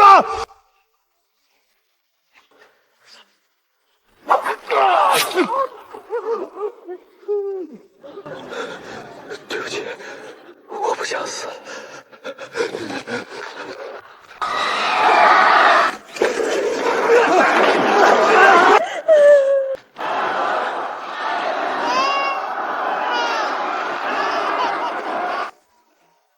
往看台走。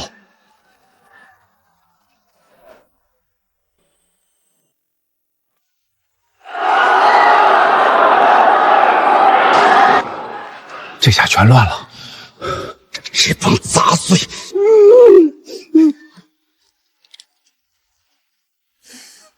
不对劲，哪里不对劲？副本一旦形成，会有自己的固定区域，但体育馆不是一直都是安全区吗？怎么会突然降临副本？看来是有人主动激活了它。什么？规则4说倒计时归0时，未集齐22张牌者抹杀。但规则1同时说集齐22张牌即可离开，这就意味着如果有人能在副本降临的瞬间手里就已经有22张牌，他会怎么样？立刻通关。对，但没人能凭空变出22张牌，除非他提前知道副本会降临，提前把牌全部集中到自己手里。那个姓白的收了那么多人的牌，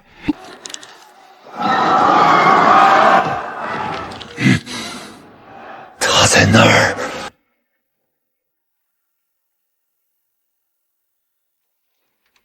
这王八蛋，他故意收了所有人的牌，让所有人都没有牌可用，然后等副本一降临，他手里有几百张，随便凑一副就能走。但他怎么激活的副本？副本降临不是由考生主观决定，否则人人都可随时激活。应该是他的系统。我记得在图书馆副本里，罗列说过有些系统会被副本锁定。对，解析类系统最容易被锁。也有系统能主动干预副本生成降临。白夜从未说他的系统是什么。如果他的系统是副本操控呢？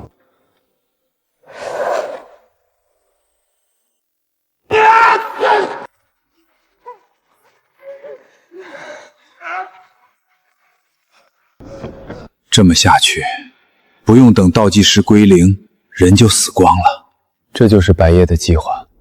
他先集中所有牌，让大部分人手里没有牌，然后激活副本，集齐22张牌才能离开。大部分手里没牌，就会去抢别人的牌。抢牌的过程里，人会自相残杀，等死的差不多了，他再出来收网。那他手里的300多张牌呢？他已经够集齐22张了，为什么不直接走？因为他想要的不只是出去，所以他把所有人都困在这里，让我们互相砍，等我们砍完了他再走。不，他等不起。倒计时还剩不到60个小时，他不可能在这里面待那么久。他在等副本产出稀有牌。什么？他收了300多张牌，但稀有牌的数量不够，集齐任意22张就能走。但300张里如果没有稀有牌，他就凑不满。他需要确保万无一失，所以他要等。等什么？等副本自动生成新的塔罗牌。检测到当前考场氛围活跃，副本奖励机制激活，每击杀1名持有塔罗牌的考生，击杀者将额外获得该考生所持塔罗牌的同款复制1张。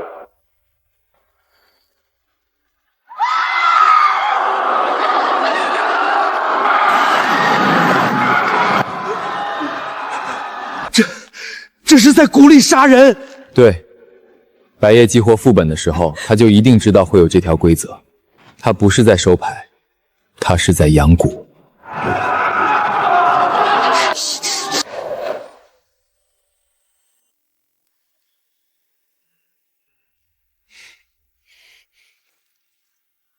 你们知道规则怪谈世界里最有趣的设计是什么吗？是人性。每个人进来的时候，都觉得自己能守住底线，但只要规则稍微给一点诱饵，他们就会把底线踩在脚下。你看他，10分钟前还在给别人分食物，现在缩在墙角等死。再看那个皮夹克，他已经拿走3张卡片了，现在正走向第4个人那边。再过10分钟，他会发现自己已经停不下来了。白哥，咱们什么时候走？不急，等稀有牌出完。这里面有312张牌，但稀有牌我需要更多。白哥，那些人呢？那个叫林北的，他会来找我的。啊？他是聪明人，聪明人就是太容易看穿别人的计划。等他看穿了，他就会来找我。到时候，我会给他2个选择：要么加入我，要么死。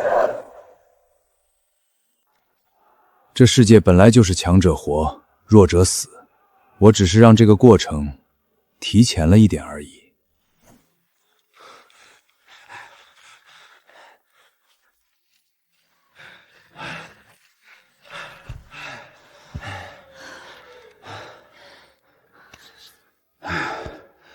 咱们现在手里有多少张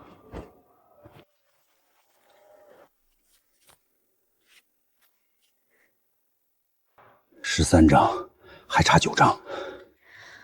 如果算上重复的牌，陈叔有2张战车，我有2张正义。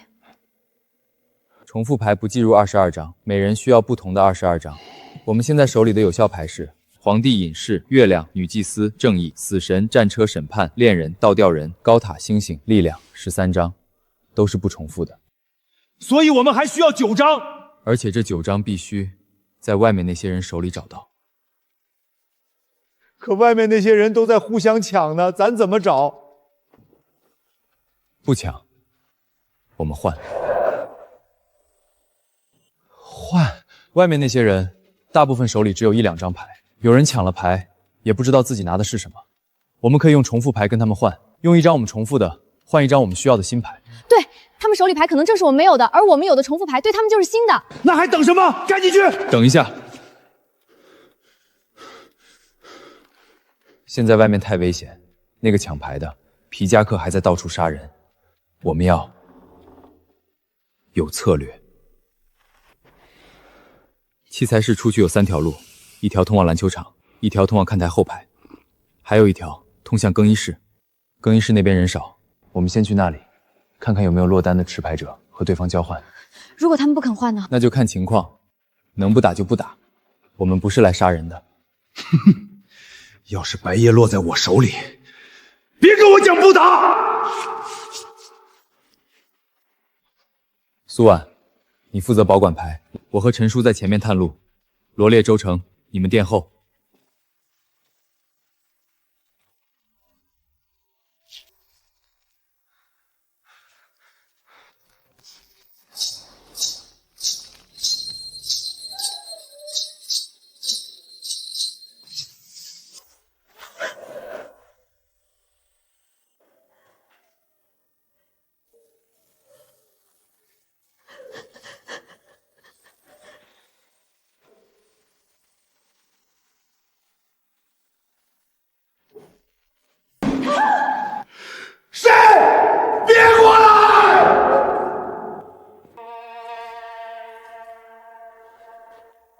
是我们。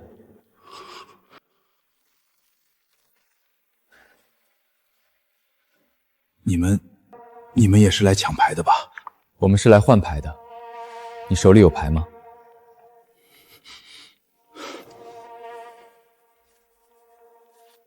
就一张战车，我刚才捡的。你只有一张，凑不全22。我这里有一张多余的战车，送给你。送给我？你那不就少了一张牌吗？对我来说，一张战车就够了。多出来的那张，如果能帮你，你就拿着。你可以接下来帮我们留意别的牌。如果你拿到你没有的牌，就来找我们换。你拿着，万一凑齐你就走。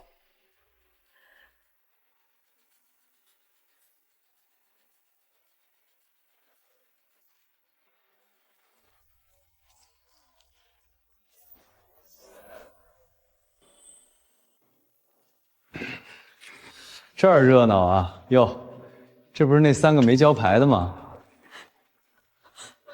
？5个人应该都有牌吧？乖乖都交出来，我就让你们死得痛快点儿。你手里的牌，重复的有几张？你在跟我讲条件？你算什么东西？跟他废什么话？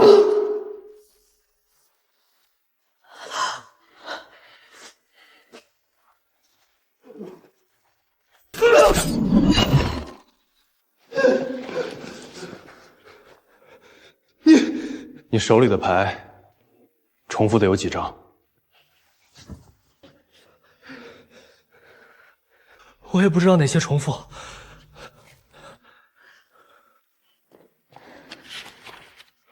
魔术师、命运之轮、教皇、愚者、节制、恶魔。这7张是我们没有的，加上我们手上13张，现在有20张了。你们怎么做到的？刚才他一个人杀了好几个人。走吧，继续找。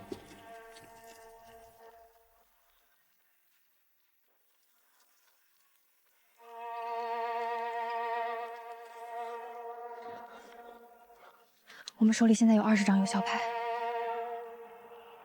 还差2张。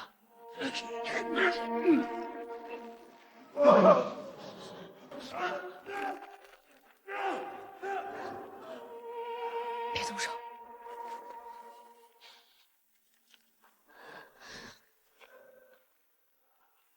你们是换牌的吗？我刚才在更衣室那边听到了，你们在换牌对吧？我手里有一张太阳，我不想抢别人，也不想被人抢。你们拿走我的话，能不能给我一张随便什么的？万一我还能多活一会儿。是太阳。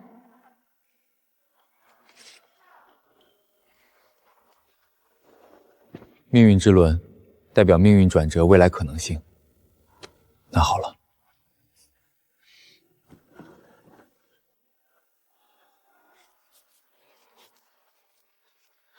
，21张。全体玩家注意，当前存活玩家数量57人。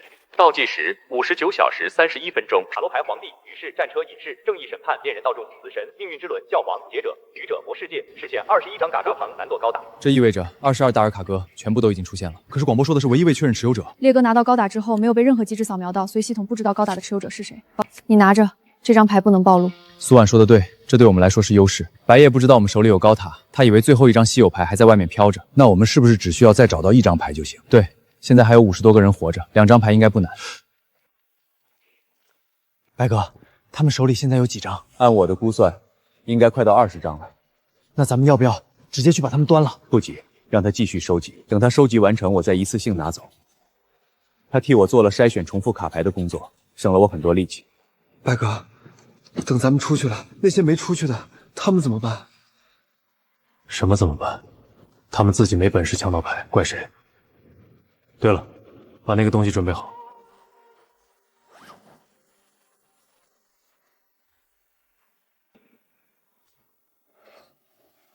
副本脏符器只有1发，1发就够了。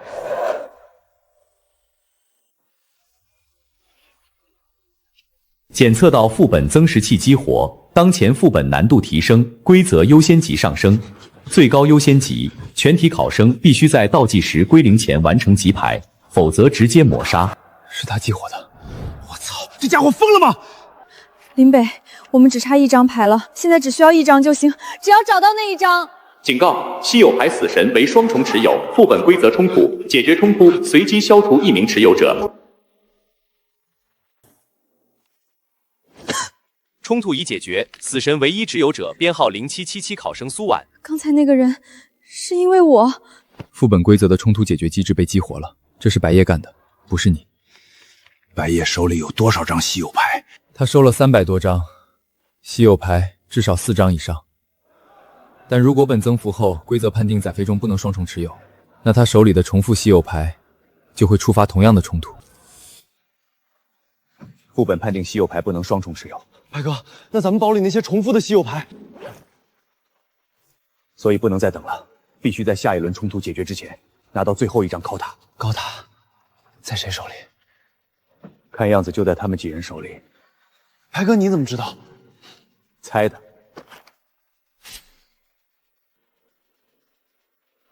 走，该收网了。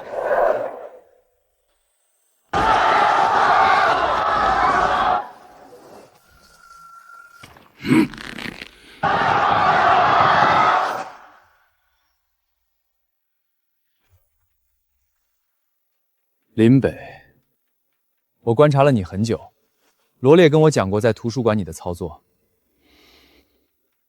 我到现在都没想明白你是怎么想到的。在槐树村，你一个人把整个副本的逻辑链条全推出来了。你这样的脑子死在这种地方太可惜了。跟我合作，我带你出去。你以为我在骗你？300张牌的牌库在我手里，稀有牌的数量足够凑满3副。副本是我激活的，规则优先级也是我能调的。只要你点头，下一轮增幅我可以指定豁免你和你的3个伙伴，你们3个加上我和我的人，一共8个名额，剩下的闯关者还有200个。他们的牌足够凑满我们几个的了。你怎么能这样？那些人也是活生生的人。你知道副本的本质是什么吗？是筛选，不是筛选强者，是筛选愿意活下去的人，不管用什么手段。你在槐树村的祠堂里不是也写了魏小怀的名字，关掉了那个循环吗？你杀掉的是一个不想死的小孩的残魂，你凭什么觉得自己比我干净？我没有杀他，他早就不在了。我写的名字是关闭他残魂被反复吞噬的循环，那是他的解脱。解脱？好硬！你给那小孩解脱，我现在给这些人解脱，他们本来也活不到最后，早点死晚点死有什么区别？林北，我最后走你活，不跟我走你死，选吧。我选第3种。你输了。我输了？什么意思？你的系统能操控副本降临，能增实副本规则，但你操控不了副本的底层逻辑。副本的底层逻辑是规则必须有解，副本判定双重持有是违规，会随机消除1名持有者。你的牌库中一定有重复稀有牌，每一次副本宣布冲突解决，你都有概率被随机消除，手中的牌越多，被消除的概率就越大。那又怎么样？我现在把重复牌丢掉，就不会触发冲突判定。牌库里任何1张塔罗牌的消失都会被副本记录。如果副本检测到稀有牌持有者在副本内故意丢弃稀有牌，就会同时触发规则破坏机制，违反规则将触发惩罚机制。触发后，副本会激活防御机制，不会轻易放过违规者。白哥，他说的是真的吗？你怎么知道的？广播说的规则文本里多了一个词：冲突解决。规则怪谈世界里，每一条规则词汇的出现都不是偶然。冲突意味着逻辑矛盾，也意味着惩罚。你能增幅规则，但你不能改写基础判定逻辑，这才是规则的本质。厉害啊！在进的问之前，我就知道你翻盘。我把你杀了，你的牌就是我的，你不会再有第3种选择。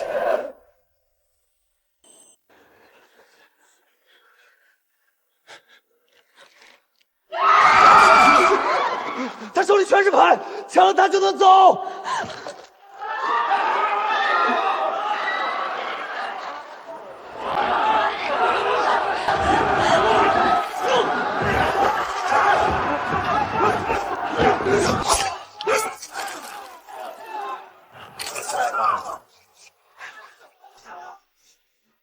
检测到副本规则冲突升级，当前副本规则复杂度提高，宿主是否启用规则解析？解析要消耗多少污染值？当前副本为金脏符器杂合后的多人混战副本，当前污染值40%，解析后预计污染值95%至105%。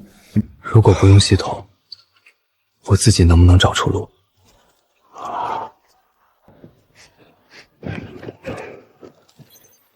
等等，还没到必须用的地步。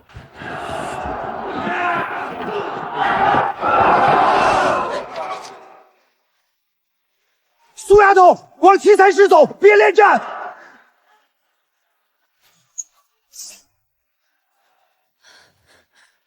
林北还在外面，他肯定有办法。太好了，是女皇，我们集齐了。但这里只有21招啊！是高塔，在罗烈手里。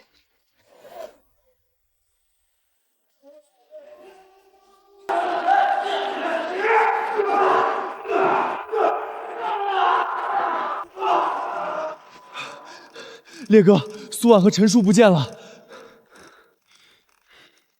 他们肯定被带到另一边了。先往里面走，等结束再去找。高塔在老子手里，我看哪个不怕死的敢过来拿。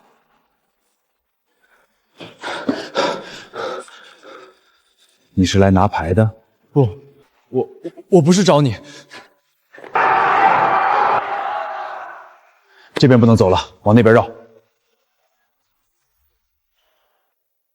罗烈，白哥让我带个话，把高塔交出来，你可以活着，这是给你的最优待遇，别人没有。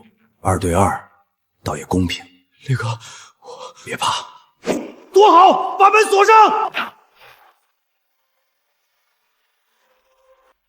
真他妈阴！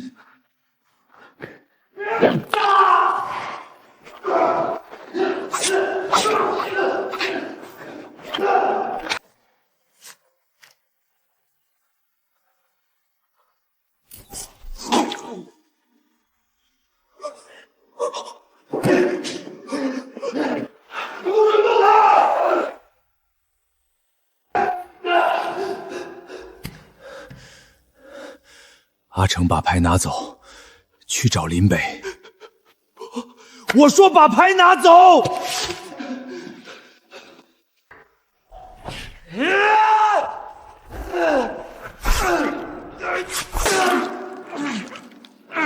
替我给林北那小子道个歉，说之前看不起他是我的错。还有跟方林说，算了，怕我！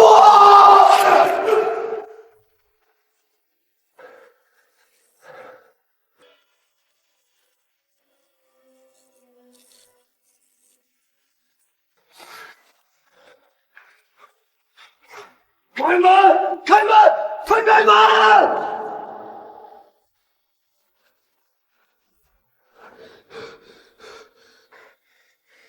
你怎么一个人？罗烈呢？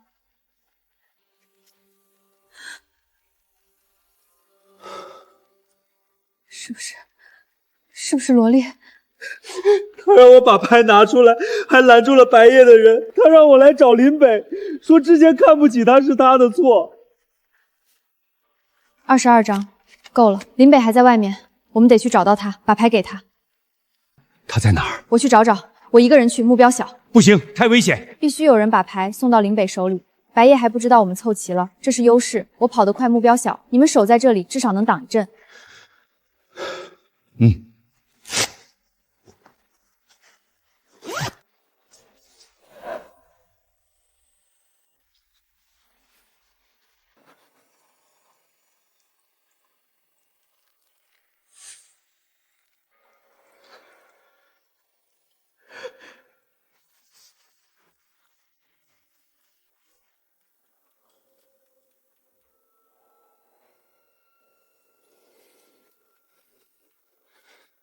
你手下那几个人被冲散了，你一个人想怎么赢我？你刚才说的对，副本增幅后重复稀有牌会被随机消除，所以我不留重复的了。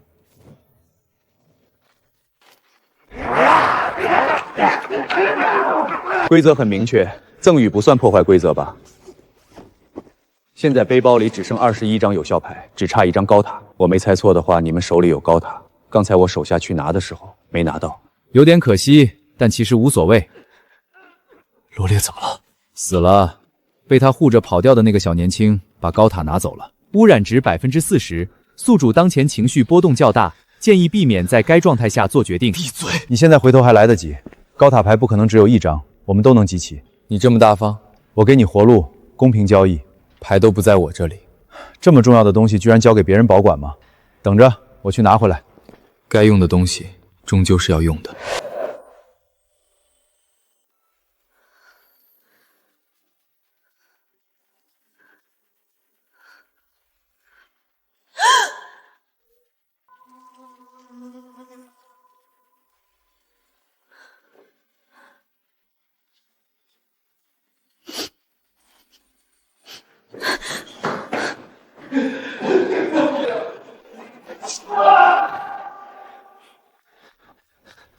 那个拿高塔的小子往器材室跑了，肯定去找林北了。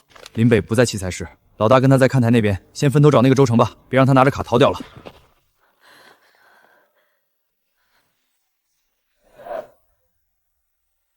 当前副本规则一览：规则一，集齐22张牌即可获得离开资格。规则二，牌可通过任意方式转移。规则三，体育馆全域封闭。规则四，归零时未集齐者抹杀。新增规则不得双重持有。冲突解决方式为随机消除一名持有者。也就是说，白夜的增幅器并不能随心所欲地加规则，它只能增加冲突解决的惩罚机制，不能改变集齐22张牌即可离开这条底层出口。宿主判断正确，增幅器的工作原理是在原有规则基础上叠加惩罚层，但无法改写基础通关条件。那22张牌不分顺序不分组合，只要凑齐22张就能走。所以白夜把重复稀有牌扔掉之后，他还差桃塔。而我们这边有桃塔，还差一张女皇。宿主是否需要解析出口机制的运作方式？解析后可获得更精确的逃离路线，消耗污染值约5%。不必。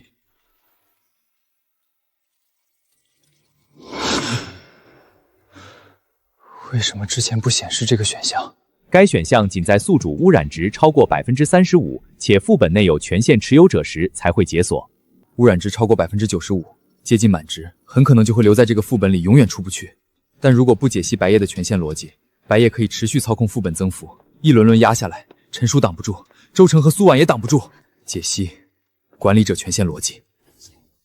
污染值45%、52%、61%、70%、78%、85%、91%、96%、99%。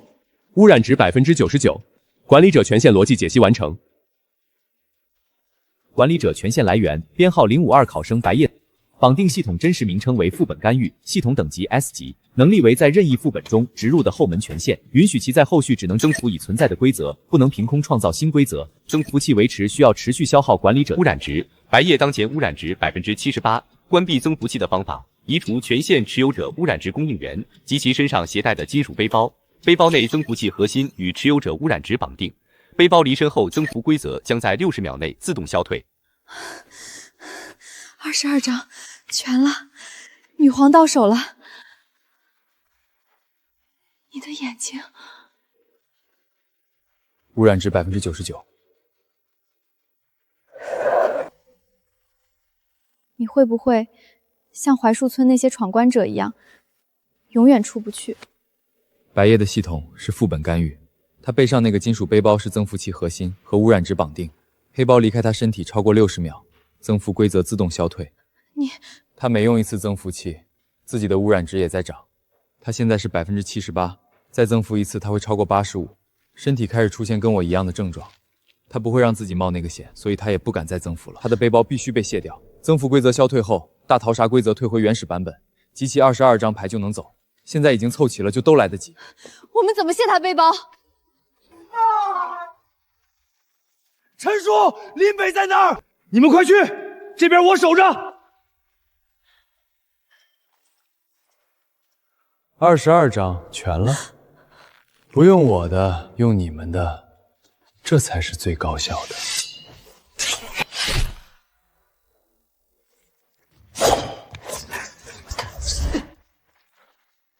林北，闪开！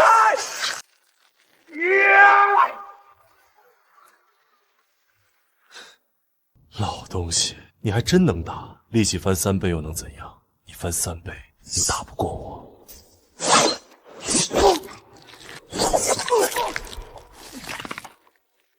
林北，走！带我那份出去。陈叔！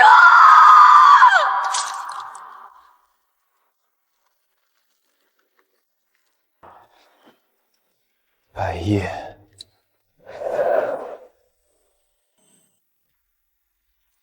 怎么？你觉得你能打败我？我不需要打败你，只需要卸掉你的背包。你连这个都知道？也对，你的系统能看穿规则，能解析一切。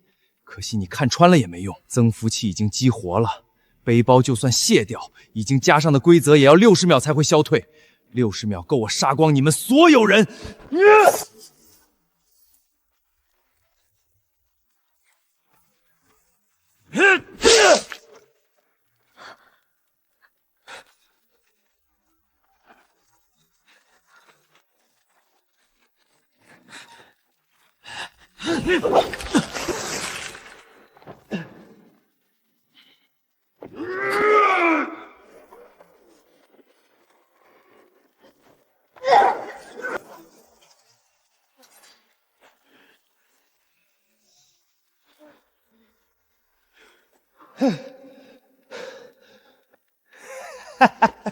一群废物，正好全都得死！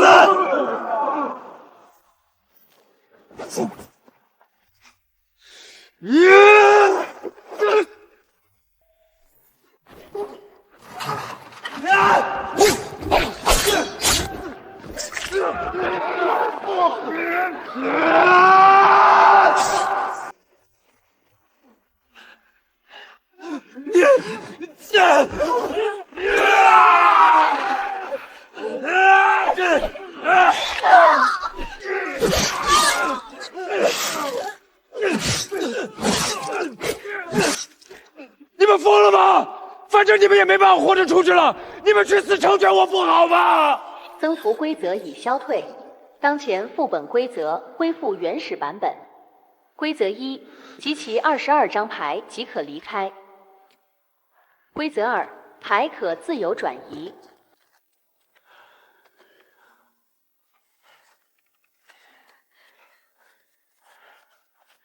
拿着走。这副牌不是给我的。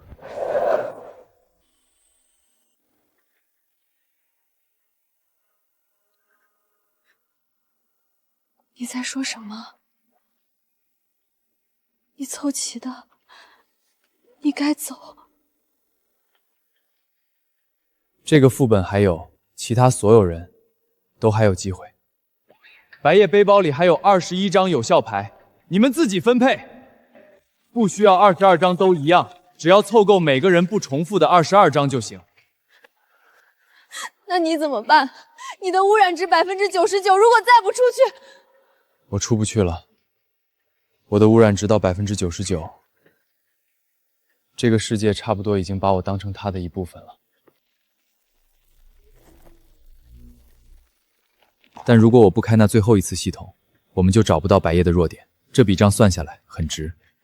苏婉，帮我带句话给外面的世界，就说规则怪谈世界里有一群不要命的人，他们把高墙拆了，把路铺平了，有人留在了这里，但更多的人走出去了。我不想把你一个人留在这里。苏婉，别回头。可我走出去以后还会记得你吗？往前走，苏婉。